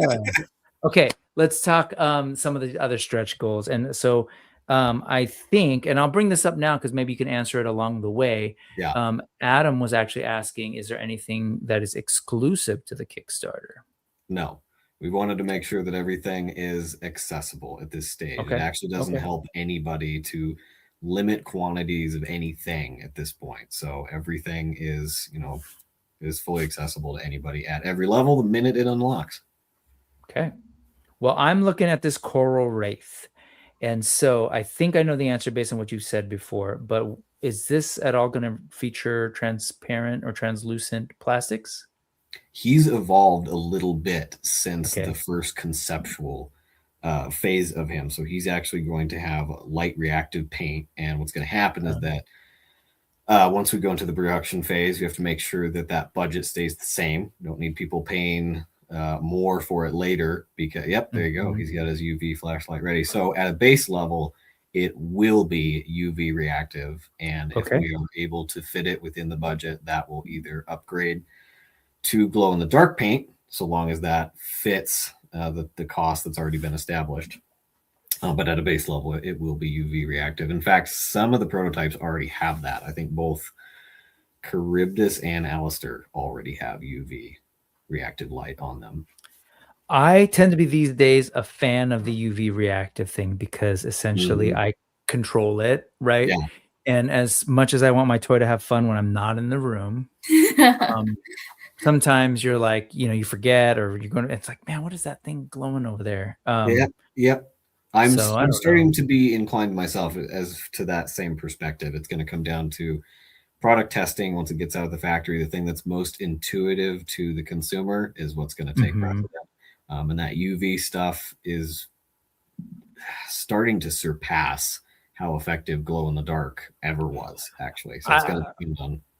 One of my favorite toys from this past year was there's a Mithril Action Grey Knight Studio orc that has like kind of like lava things. When you shine that light on it's beautiful. I mean, it's a Red Hot Chili Peppers video, early days. Yeah, pretty much. Well, that was the intention of the late campaign stretch goals, was to give people completely different color palette and paint options when it came to the execution of these sculpts. Sorry, I'm going to go back here because this person is 100% right, and I thought the same thing. Albert Liu, what's up, man? The orange head reminds me of dried cuttlefish snacks from the Asian market. Absolutely. Just don't say that around the Tideborn, or you're not going to be long for this realm.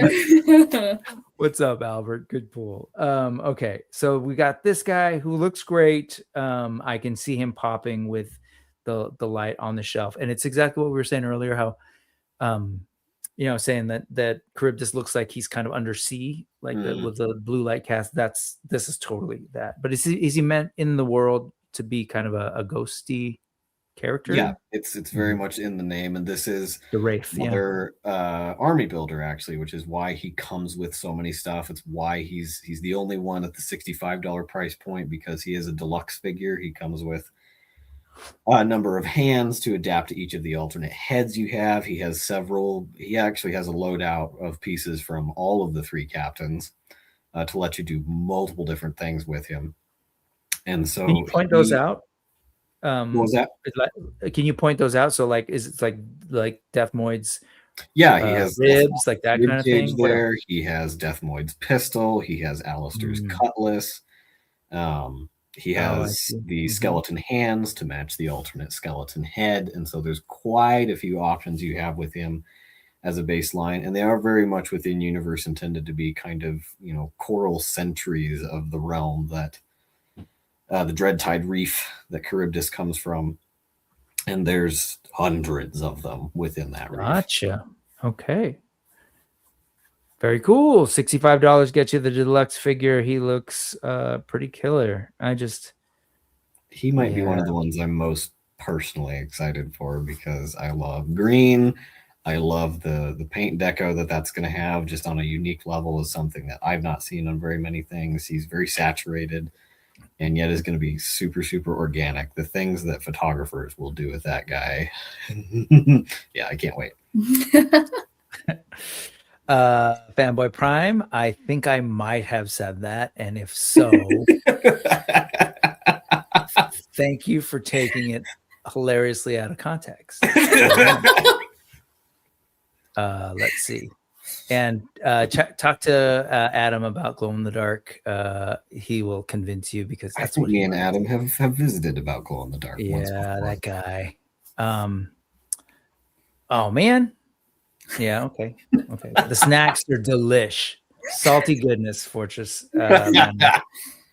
Okay, so that's cool. And then we've got this. We've got gear. This I loved. I was showing my kids this, and they were just super intrigued by the peg legs. And this is something, just to reiterate, I don't know if we went over it or not, but again, we are right. At last I checked, 81% funded. We are this close to these unlocks. These open the minute we hit our base funding goal. And so the Coral Wraith, both these weapons packs we're about to go over, become available the minute that opens up.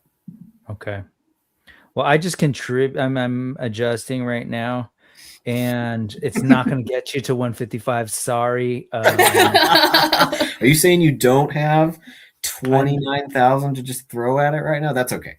I'm saying I'm a public school teacher. We did go on strike. Hell yeah. But we didn't quite get to the place where I could do that right now. But this stuff looks cool, man. So who is this intended for? Is this more for any of them? This colorway that I'm looking at, or more for the terminology for the gear is very much meant to be a blanket statement for, you know, heroes and villains. So your Marauder gear is specifically tailored for your perished characters, and you have all of those cursed black steel blades and blackwood flintlocks, and the peg leg and the hook hand are a sculpt that's engineered to fit on absolutely everybody, especially the crew builders, of course. And there's going to be some images below that, you know, give you a little bit of an idea of how that works on some of those figures as well. Yeah.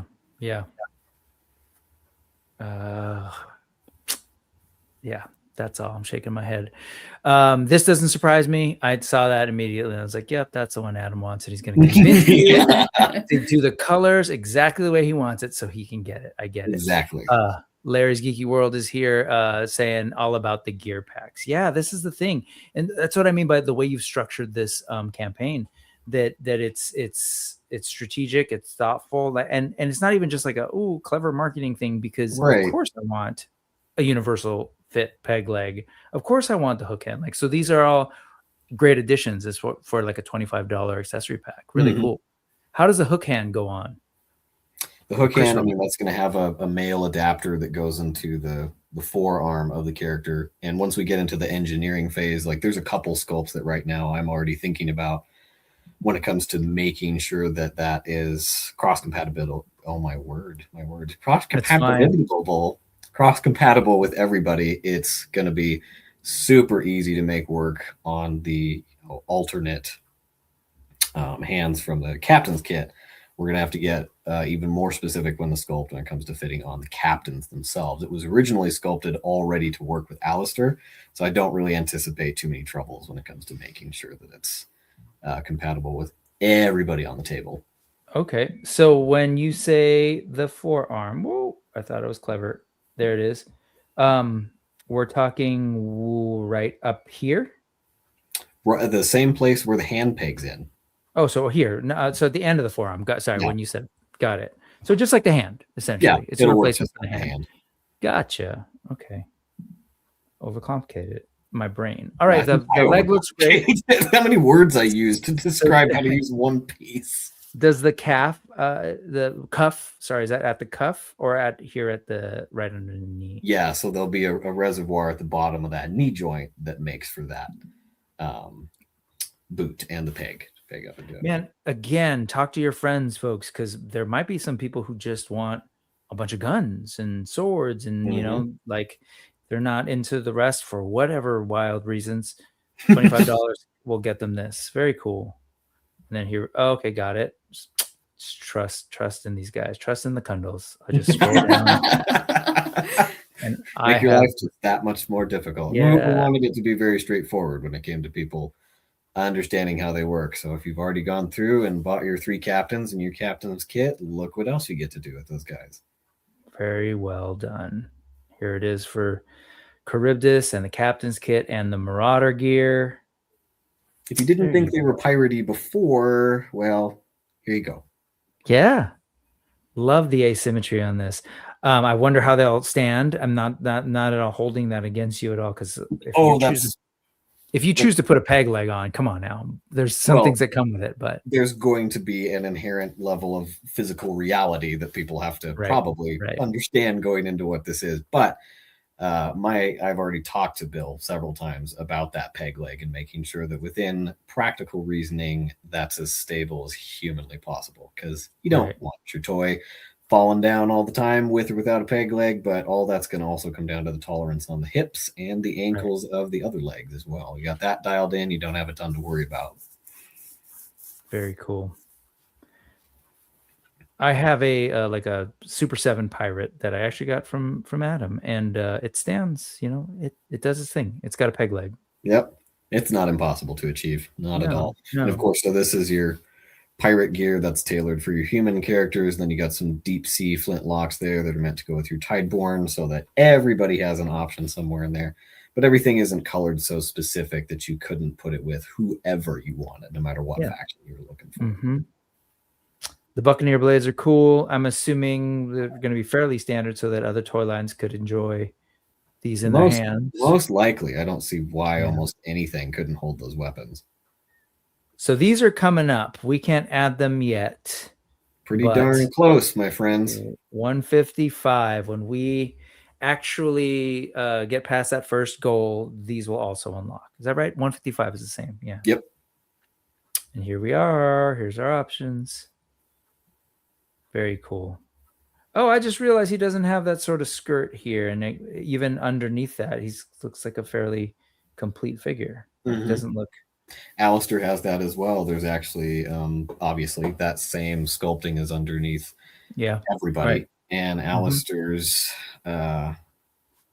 coloration under there matches his bandana. It's that same color, kind of dark maroon red. Hey, I appreciate this, Amir. He's saying this has been the most informative show yet on Tide-Realm. Really? Thank you. That's fantastic. I'll take it. It's because I'm literally trying to find out for myself so I can make my decisions. He's budgeting. He's budgeting while he's live streaming. No, I mean, I know this stuff is amazing. No, the problem is I'm not actually budgeting, and I'm just adding things without thinking. This looks really great. So here's the Tideborn. It's fine. No, don't have another 30 days. Looks really good. This is cool. The snacks with a peg leg. Very cool. Very cool. Very cool. I don't think they'd appreciate I think the Tideborn would probably have your hide by this point. Sorry, I like seafood. Okay, so then what's going on here? We've got a mystery at 100. I've seen this, but that's truly what I felt when I saw it the first time. So cool.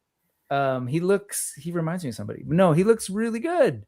This is a completely unique original character designed by the Corsair Productions Tide-Realm Corsairs Didn't take called any- Gravemore. No, there's been zero inspiration from any long time, well-established, recognizable toy line. This is completely coincidental, actually. Mhm. Certainly doesn't have anything to do with a movie that people, I think, are very excited about this coming month. Right, either. yeah. That's right. Okay. So this is really great. Mateys of the Undersea. Great it. I love it. Motu, right? Mateys of Ladies of the Undersea. I like it. So we've got this. He looks really good. It's interesting. The youth that actually came out with a color on the sculpt. Mm-hmm. He looks like a younger, brighter, peppier. It's also the hair color, of course. Right. But really, really cool. Again, I'm a sucker for color. Well. And Gravemore, the Storm Hexed, bearing no resemblance to anyone we already know, has his own lore within the universe. He's a completely different type of character than Deathmoid is, despite his shared facade. And he's one that I'm also really, really excited about. Once we got in and established how those colors worked within the actual physical object, the more I was like, oh gosh, I don't know that I don't want this just as much as the original, and I'm the one that put this together. I'm looking at this and I'm reading this, and True Starscreamer is saying maybe there needs to be a ram skull on the end of the pommel. Interesting. Maybe that's your mystery unlock you just skim past up there. Could be. Did I miss something? No, don't do that. Wait. Hidden at the title, I got 165. Oh, okay. Yeah. I didn't realize. I thought that was maybe there before we got to this, and it just was there, but it's not it's its own thing. Yeah, that's about 10K after the core wraith. So you're going to tell us right now, right? Nope. Go. No. Okay. Sorry, not sorry. That will only be unveiled once it's unlocked, and again, that is only 10,000 away from the funding goal, so it's pretty easy to get to. And after that point, you're only 10,000 away from our buddy Gravemore here, who I know people are just chomping at the bit over. Oh, we've heard so much about him I haven't stopped hearing about Gravemore since the third. Yeah. Well, okay. I'm really curious to know what that is. Would you say it's... No, never mind. I'm not going to do that to you. But okay, cool. Look at this. I can make a statement on it. It's something that for everybody that's already bought in, for everybody that's there when we fund, and it's going to... Everybody who's already purchased is going to be very, very glad that they did. Okay. So great. If you know the language of Kickstarters, it sounds to me like that's something that will be a fun treat for everybody. Mm-hmm. Yeah. Okay. Mm-hmm. Very cool. I love those kinds. Those are great. I really do. I think those kinds of incentives that, like, even after that gets unlocked and goes back to folks who have already backed other things, if that's what I'm picking up from you, is cool. Really cool. He looks great. Like, there's no way around it. I'm just going to keep moving just because, time is limited in this earth, but he looks really great. Really, really great. I want to go up. I'm going to scroll back up here, and I think Larry has a great question. I'm just curious. I realized, that's actually something that we haven't seen yet. What do you think of this? We need some slip-on eye patches. That'd be extremely, extremely difficult to achieve in a practical sense. These head sculpts, despite these being 7-inch figures, that would still be a very, very small object. And so even for sculpts later down the line, I already have some ideas of how we might functionally achieve something like that, but it would be little unprecedented. Okay. Well, how would you feel about enterprising customizers in the community creating pieces that people could do? Oh, heavens, folks are able to go in and do whatever they like. If somebody's got the idea of how to make an eye patch, by all means, go for it. There you go, folks. I mean, that's this community. Like, folks will do it. Challenge accepted. Someone just said challenge accepted. Okay, very cool. I love that idea, Larry. All right, moving on. We've got, it just keeps going and going. This one is wild. talk to us about this guy. I saw this too, and I'm just in my head, because I know you were kind of talking about you weren't quite sure how you'll actually achieve it. Yeah. But I've seen this kind of paint job before on Uh, different things, and I can imagine it. well, Who is this guy?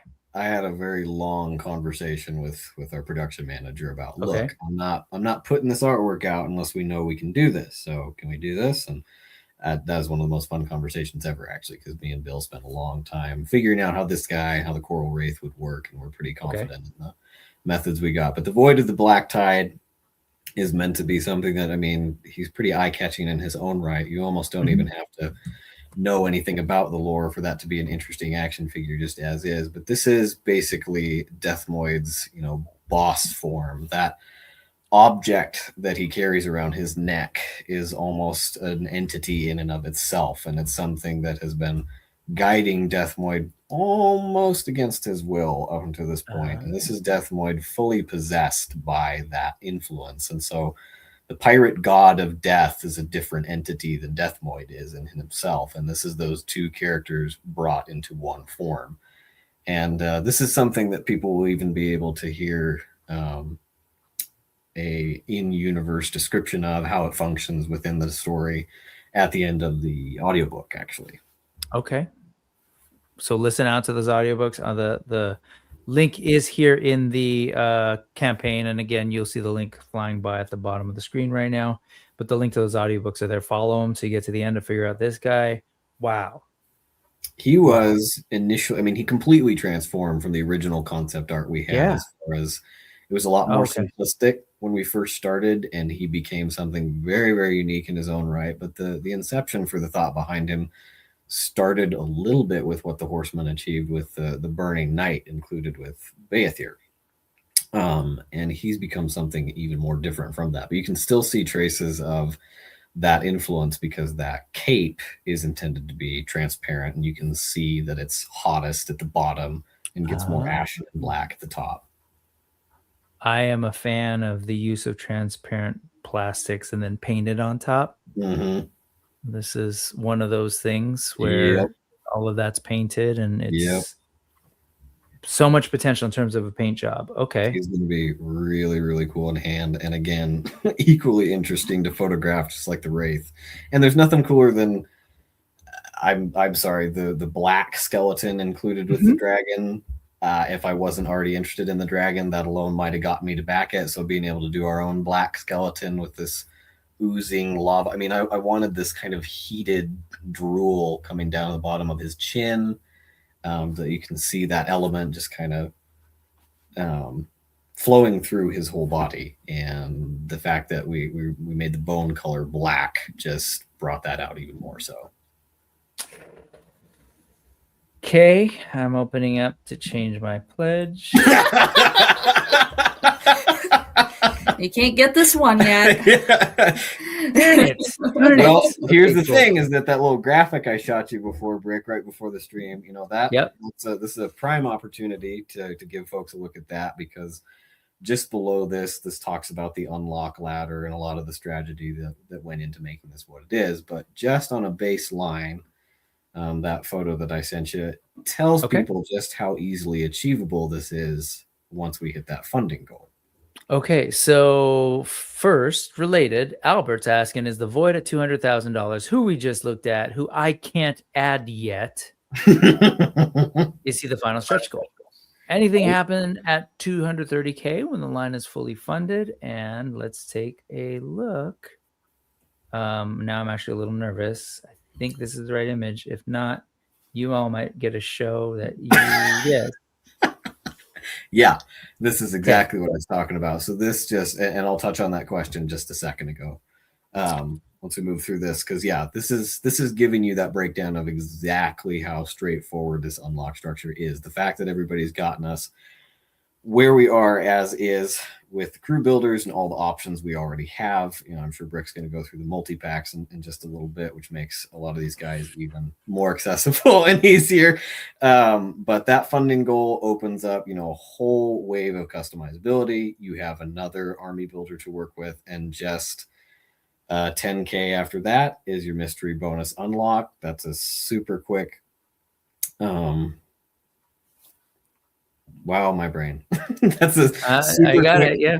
yeah, super quick goal to get to right after that, and only Mm-hmm. 10K after that one is everybody has Grave more accessible, and then that last unlock, being the Void, is only 25K after that one.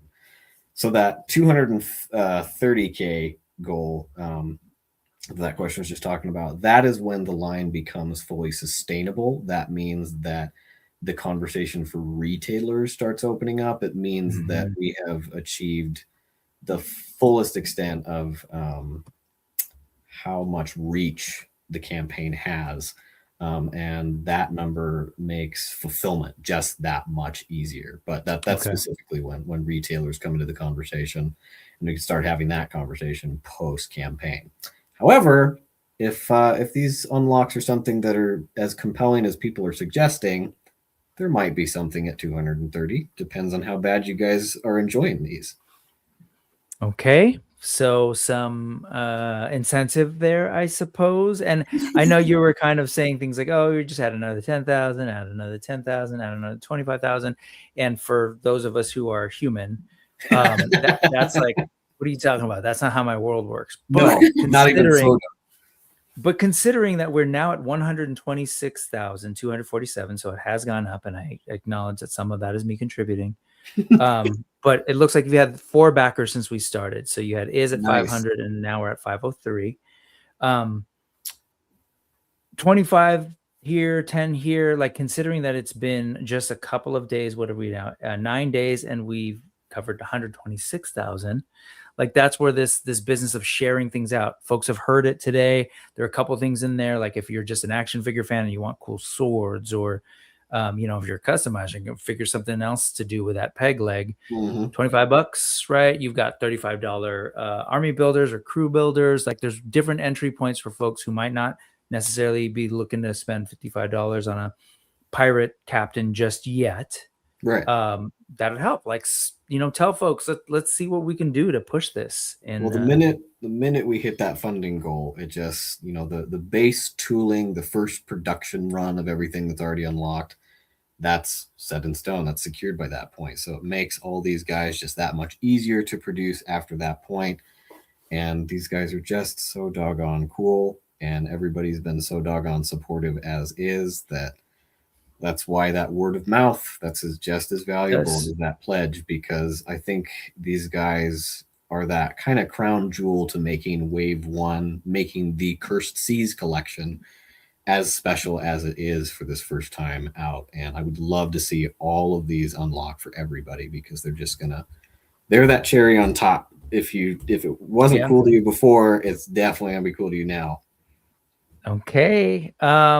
So that's what we're looking at. And you just said, you even mapped out like all of the different stages at which you were going to reveal these things. You just mentioned, I heard you talk about the retail, like, hey, at a certain point, we have enough startup funds to make this, this first wave really push it to a different level, talk to retailers, etc. And you said making fulfillment easier. Yeah. Right. So is that alluding to this rumor that Fanboy Prime is picking up, that if you hit $1 million, all packages will be delivered via pirate ship? Why not? Please tell me where you heard that. I can think of 3 people off the top of my head that are already spreading that around. I'm looking at Dave. I'm looking at Mike. Okay. I'm looking at Ryan. Okay, I like that. So we'll see. Million. I mean, there's only one way to find out, right? Yeah, For sure. Yeah, there's So only one way let's to do that. get You to- hit 1 million, you guys could have your pirates in 3 months for all I know. Yeah. Anything's possible. And then I think there was another piece here earlier when Adam was pointing out, like, hey, I heard that these are going to be delivered at the end of the years. And there was that part, right? Yeah, there was that part. Yeah, that was the whole pirate ship. Maybe it's Adam that's spreading this rumor. It could be. It could be. But then there was another piece that I'm totally missing now, and I totally lost the joke. But where was it? I totally missed it. I think it was True Star. See what I did there? Oh, that's Punk's fault. Trust the Screamer. True Star Screamer. See, that's where I doubted myself. True Star Screamer. I was right. Yeah, you got it. Saying that, like, he needs his tracking number. So right. Hurry up. Yep. Where's that tracking number? Well, see, the trouble is the peg leg. Like we don't walk as fast as we could. Oh, Shuffle. Yeah. Cool. Okay, got it. A little crippled. Right. Let's not be ableist here, guys. But okay. Can we do additional changes post the campaign? That's an interesting one. Let's address some of these. There's logistics questions coming up. Yeah, Mike's actually asking. So there's that as well as this. I think they're related. What's up, Blurred Concepts? Asking, will there be a backer kit? Are you using backer kit to handle that Yes, stuff? that is at the not the very bottom, but close down to the information that you're looking at here is that we mentioned backer kit multiple times actually, because we want to make sure that people are aware of the options they're going to have post campaign. So there will be post campaign pledges options available, and those are of course during while the campaign is live, those prices are as low as we can get them. Post campaign, they go up a little based on Kickstarter's format. But the backer kit survey is where all of that comes into play. Once things are ready to be fulfilled, you'll get a survey addressing your shipping charges as well as any additions you would like to make when it comes to the campaign. There's quite a bit of options for backers that backer kit opens up for them once that's part of the conversation. That's all part of the fulfillment side of things. Okay. I wanted to get down there while you were talking about it. Okay, got it. So there that is, and that's where we'll be making changes to let you know exactly, where we land on the different pieces, etc. You do also have some. You've got some packages and what do you call them? Bundles. Yes. Let's talk about those real quick. Yeah. Go big or go home. What's going on here? So the all hands on deck package, as I've referred to it, that is one copy of everything in wave one. And so that includes, your 3 main captains, your 3 crew builders, your 3 sets of gear, and then your 3, captain variant alternates and such. And of course, when it comes to the all in package, we as creators are taking a risk when it comes to just in a crowdfunding investment like this as is. Right. The risk for a backer is proportionately infinitesimal to what we're looking at. But when you're looking at the all-in package, that is something that includes, things that aren't even unlocked yet. So in the unlikely event that not everything unlocks by the end of the campaign, post-funding, your pledge is always protected. There is an all-in policy when it comes to the backer kit survey. If for whatever reason, say in the strange event, didn't reach the void, you will have a $55 credit to apply to anything else that's already within the campaign. So if you want to start crew building a little bit more with an extra Charybdis, you'll have that option. If you just can't do without 2 copies of, Gravemore, there's going to be lots of options you'll have. You will always get $500 worth of product when it comes to that package, no matter how the campaign goes. And that's actually the single-handedly the best value when it comes to how much you can purchase within this campaign at once. That comes at a pretty heavy discount, despite the fact that you get one of everything that we're offering. Have you done the math to give people just a sense of how good that discount is? Maybe on 1 or 2 items, like how much cheaper it is? It's when it comes down to some of the other things that are added within that. So there's a sticker pack as well as some of the digital artwork that's part of the campaign. That's an automatic add-in. So there's $25 to $35 worth of savings just within that package as is. And that doesn't even include, that mystery unlock, which is of course not pictured there, but is also included in this package. So that's more savings you're getting. Okay. All right. And then what else have we got down here? What other bundles? You have 3 other all-in combos down there, and those are all focused around the 3 factions. Okay. So you have options. If you want to focus in on a particular faction, you can go that way. Okay. So how does this work exactly? Bundle each bundle up. You know what? I'm going to keep scrolling because I know you. Took me a couple hours, but I got it. Yep, he got it. So what are we looking at? $120 bundle. Okay, 55, 35, 35, essentially, right? Is that the math that? That comes at a slight discount as well, just for buying all 3 of them. Okay, there you go. That's cool. And then I'm assuming it's the same for the Perished Surge. Love that because that's essentially you have, 2 copies of the Parish Crew Builder, and now you have the option for both those alternate heads. You can have 2 unique characters standing beside Deathmoid, and of course those guys come with their tricorns as well. So you already have several options, because it says on the top of that, that everybody's accessories within the single release, that's also included in this. Right. So it's essentially 3 of these individual figures, right? Yeah. Bundled together. Yeah. Got it. And then you've got the same for the Tideborn. The Tideborn Awaken. Okay. So you've got a lot of options. Here's where you break that down. Like, you're going to get the full value of this thing. Mhm. Totally got it. And then, don't worry about it. Let them worry about this part. That's on them.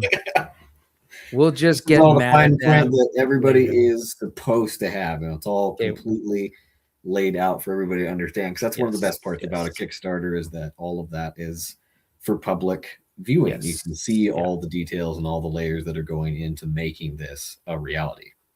Okay, so actually, let's be responsible. Let's take a look. There we go. Whoosh. Okay. No, you guys, you're doing some amazing stuff. This is really cool. I can't wait to sort of see where this goes. And like every day, it's kind of like, okay, how much further do we get? How much further do we get? Yep. And so I'm actually really, really happy for you, having this being our 3rd time having this conversation. Now it's very real, very practical. So I hope you're just soaking in. Like, I know you're tired. I know it's moving fast, but you get those mindful moments, right? To just soak it in and realize, like, where are we at? What have we done? Well, what has the community done with us? Yeah, it's taken probably about a week for reality to sink in for me. And I spent a lot of time last night specifically just sitting, being grateful for where we're at, because it would not be without all the people that are showing up to the live streams, showing up to the campaign, of course, sharing things to people they do and do not like. It's every option that people have to support this. I'm seeing folks go out of their way. I've reached out to some people that I hope to hear back from soon when it comes to more outreach. I've had people reach out to me back and forth. So it's been pretty much all hands on deck, equal give and take. Just folks are excited. And this is something that I'm so thrilled to be able to provide to people to our fullest extent, because I just think the toy industry needs these guys. And you're not alone, obviously, based on the response. You've really been able to like design a product line that fills a very big, obvious gap. Obvious now. It was obviously, it was clearly obvious to you. Yeah. Right. And I think now it's like a lot of people are going like, oh yeah, pirates. I think there's a couple of those things. Well, I've had plenty of people go 20-year gap. That's ridiculous. Why not? I'm like, I don't know, but here I am. Let's take care of that. Yeah. Infinity Element. What's up? Very cool campaign. Folks are very, very, responding very positively. Junkie Craft is saying, sorry, I can't wait to be a part of this campaign. Yeah, Mike hasn't done anything to help already. Adam is coming in with his particular brand of Canadian sass. Campaign looks great. You guys are awesome. He's not even mad that you haven't replied to his DMs. Adam, we'll get to him. Here we've got join the club, get in the line. Barbarian Lost at Sea. I love that. That's perfect, because that's what these are. That fantasy mixed with the pirates. Barbarian Lost at Sea's ready. He's a first-time viewer. Welcome. Thank you so much for checking it out today. But he's been following along on the campaign, thanks to Junkion and the guys behind Figure Action. That's awesome.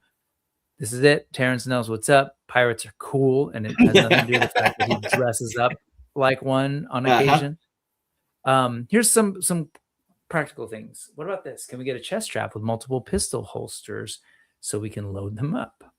That's something that I'm very, very interested in exploring for that next wave, because that's absolutely something that you're going to want. The amount of, well, it's actually probably inappropriate, the amount of concept art I have for products that aren't a thing yet, because the tooling's not there. But what you're describing is something that's practically already in the pipeline. Okay, there you go, Albert. Larry has something similar question. What about some unbandanaed human head sculpts with interchangeable hairstyles, say ponytails, flowing hair, mohawks, etc. Oh yeah, pirate mohawks. That was a standard back then, wasn't it? I'm pretty sure. It's Hey, fantasy man. gear. Oh right, that's right. It's Well, of fantasy, course, and I would say that the world doesn't know enough about the invisible. We have made the Mohawk pirates invisible, so it's up to you that minority bring group them. is just Yes. completely underrepresented. Bring it forward. No, we have you know, tons and tons and tons of concepts. As far as the human pirates specifically, we've met almost every within our world building anyway, every trope that we would like to see on a human pirate. And so those are all things that, again, establish in the pipeline, other tooling options open later down the line for wave 2. Those are things that people can count on seeing, because we have so much variation that we've already established with what we want this line to be, that it's really hard for me to not talk about, because some of them are so depthfully realized within the background already. And I think that's gonna be it for as far as the conversation, as far as looking at stuff. Is there anything that you want folks to know that maybe we haven't covered yet that folks should know about? Like, you've got a ton of stuff that's been going up on Instagram. Is that important for them to check out as well? Yeah, I mean, the best way to keep up with the trajectory and the real-time updates with the campaign is, of course, making sure, if you're a backer or even if you aren't, checking the updates, because that's going to be the first place you see it, followed on the campaign itself. Instagram and Facebook. It's all pretty much synced up as far as information goes. If you find it in one place, you're going to find it in another. And as far as new information goes, I mean, that's yep, there you go. There's a pretty good example of that right there. So look at you maximizing your ways of communicating to folks and making the rest of us look bad. No, this is really great. You guys are doing great. Now we want to make sure that no one is ever left in the dark at any point. If there's something new to find out, folks will be able to get a hold of it. And I've said, probably as long as we've been promoting this, that the DMs are open. If anybody has a question within the realms of realism, we can answer just about anything people come to. Wait a second, hold on. Did you just say the DMs are open? Because according to Adam, Adam's impatient. Adam has a problem. Okay. So you got the updates there, and then of course the Instagram, which the Instagram is probably the most, other than the website. Tide-Realm Corsairs.com is the best place. If you want to dive into the lore of what makes this line what it is, that's your best resource. But when it comes to just fun things to look at, Instagram is that spot. It's pretty much the best place to get all the video footage of the actual prototypes. Of course, all the announcements are in sync with that, but there's a lot of content that's exclusive to Instagram, and is a different way of consuming a lot of the stuff that's presented on the Kickstarter. But the fact that, I'm just going to reiterate, guys, it's less than 30K from that base funding goal. That's super, super, super achievable. And the sooner we hit that, the sooner all these cool, colorful villains in the background become available to everybody. And I know folks are just stoked for that. That's what I was going to say. Like, we're talking about sharing things. They make it real easy. They've posted about every little thing, right? The crew builders, etc. So you can just share this stuff. Hit that little paper airplane button on Instagram and just send it to people. I'm like, hey, you check this out. Have a conversation. See what people are thinking about. Like this Wraith you can share, and tell them how far we got to go to unlock these and get some, all these little. It's all there. You just need to share it. It's great. Yep. So, God, you guys. I forget who it was, but somebody else said on a stream, they're like, something about what's the secret? How do these guys have their shit together? It's like, it is truly, it's remarkable. So I say that with all sorts of love and admiration. Truly, well, I appreciate that. I hope that it's coming through. I wanted this to be enjoyable for anybody to participate. I didn't want at any stage for people to be confused about what they're looking at as far as the unlock structure. I want folks to have a very straightforward experience of what they're investing in. That's exactly who you are. You're not just a consumer at this level. You are an investor. You're bringing not just a toy line, but a company into reality. You're not pledging because there's a whole warehouse full of these already. and they'll be available in 3 months. No, you're looking at a good long timeline, stepping in stride with us to watch these things come to life, because this fundraiser is for the tooling, for these to exist in the first place. And that's very, very unique experience that we're able to give just as new creators. That's really special. And the fact that you as an investor own a piece of the creation of Tide Realms is something that not everybody gets to say about something in their collection. And I'm honored to be able to give that to people. And we're this close to that being just that much more concrete of a reality. Yep. Yeah, well said. Absolutely well said. And so that's pretty much like there's so much going on. But in the time when I said, oh, that's it, folks have shared some important comments and questions. So let's go through those and then we'll close out. I know we're past 6. But we've got this one. Mythic Legions has a dragon. Is there a future? And granted, it doesn't have to be immediate, but is there a future where you could see Tide Realm would like to get a Kraken? Is that something you're at all interested in? So is there an emoji that's a squid winking? Do we have that? If we don't think we do. We're gonna need to find one. Okay. Absolutely. So on that note, Vegas Boy 7 would just like to leave this here. Release the Kraken. I'm pretty sure that wasn't a threat, but a big suggestion. We'll find out. So since you're doing pirates, and I know it's fantasy, but pirates in the real world or in fiction, like there have been a lot of big name pirates. Is this something that you would at all be interested in doing, or is that muddy the waters a little too much? Are big name pirates going to be a part of this world? I wouldn't, for myself anyway, as far as the business decisions I'd make. I don't feel that it muddies the waters, but there would have to be I would treat it like a designated subline, kind of what you see from Figura Obscura, because a lot of that is nice. What's the word? Public domain, as far as some of those IPs go. So you have to designate how they fit within. But yeah, don't you guys think for a second that Blackbeard has not been on our minds as far as something that we would love to touch on at some point. Very cool. And then Terrence wants to point out that you're anti-Mohawk, but like a squid head pirate, totally fine. I mean, I had a faux hawk when I was 10 years old, so I can't talk. Okay. Now just make it a Mohawk. No, let's see. Terrence also says, who's helping out huge with this campaign through Creative Realm. So shout out to him and Gina, who've been working really hard at bringing this to the people in different shows and just helping to build that buzz. IshCon at the end of this month. That's from the 29th to the 31st. That's heading right into the last week of the campaign. So that's like the weekend before we close out the last 7 days of the campaign. And Terrence will have to remind me where that is, where IshCon is located. That's it's in Jersey, right? But I don't know where. No, but maybe it's not. No, it's in hold on, let's find out.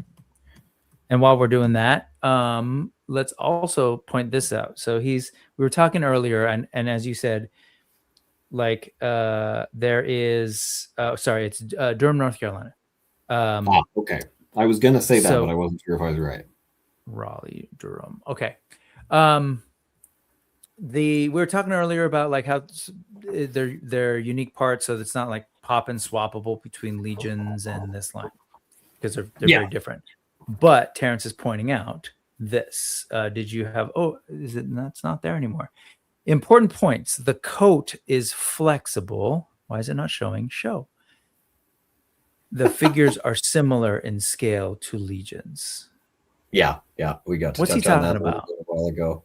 That's several points. Those are highlights that a lot of people ask all the time when it comes to the coats. I think people are traumatized by, and I'm sorry, but I don't like to throw toy companies under the bus, but there are some Diamond Select toys that are really aggravating to interact with when it comes to their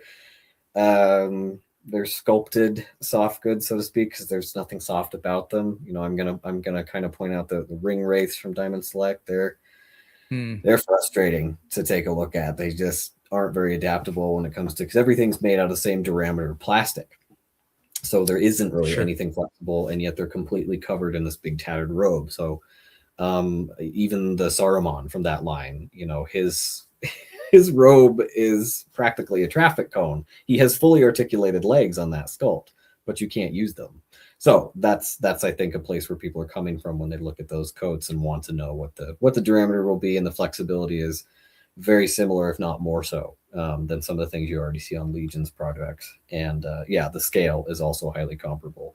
The prototypes are 4% larger, and they're scaled up as a paint master, just for photography purposes, than a final product will be. But they do stop right at that 7-inch mark.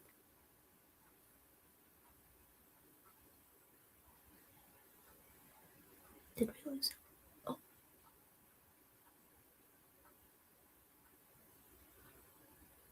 I think so. Yeah, I don't hear anything. Yep. It's either our mic's gone out, his mic's gone out. Let's see. Uh-oh.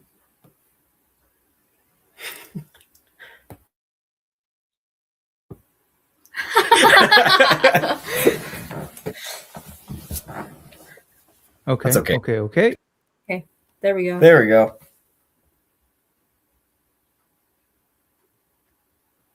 We did for a second.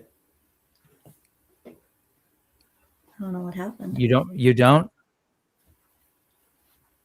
I do that, and I go. Oh. Different okay. audio, but can you hear me now? Yep. Yes.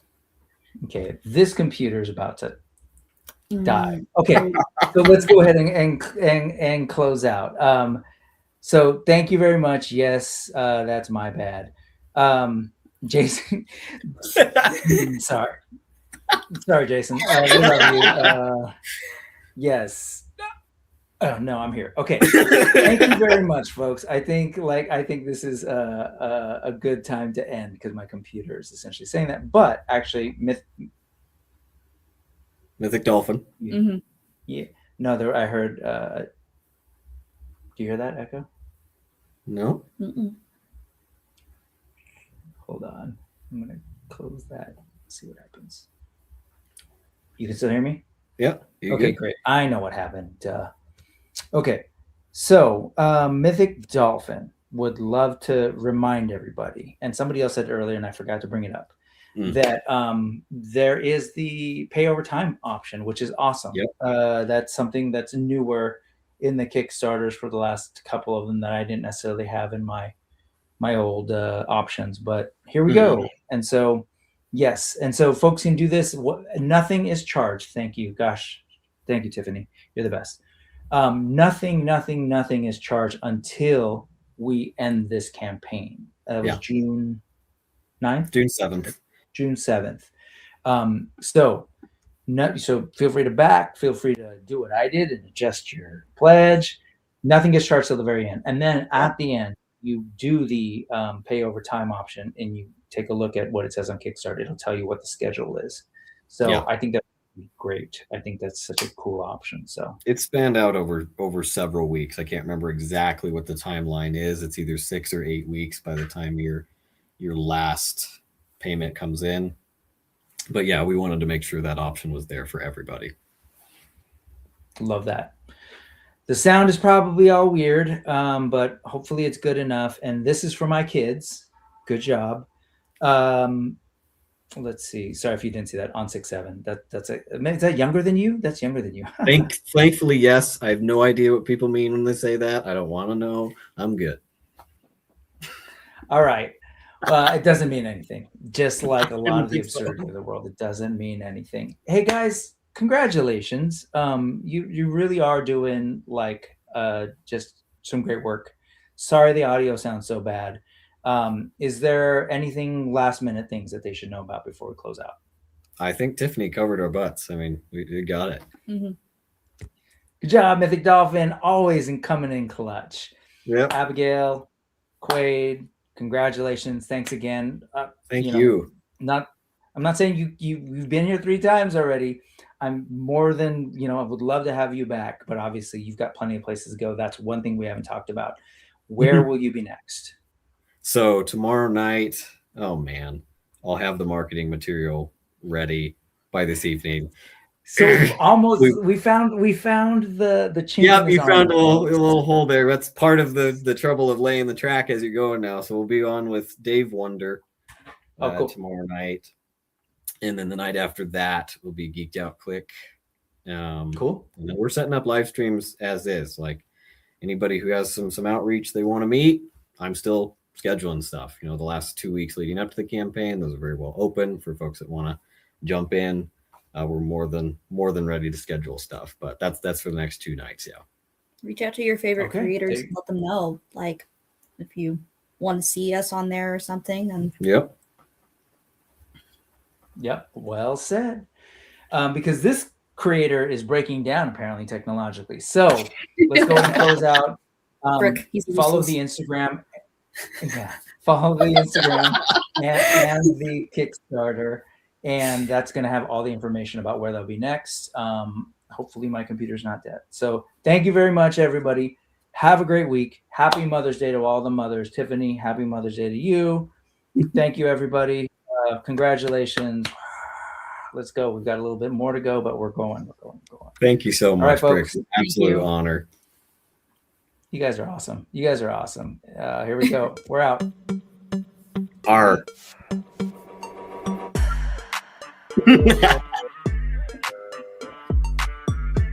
Yo ho ho. And extreme.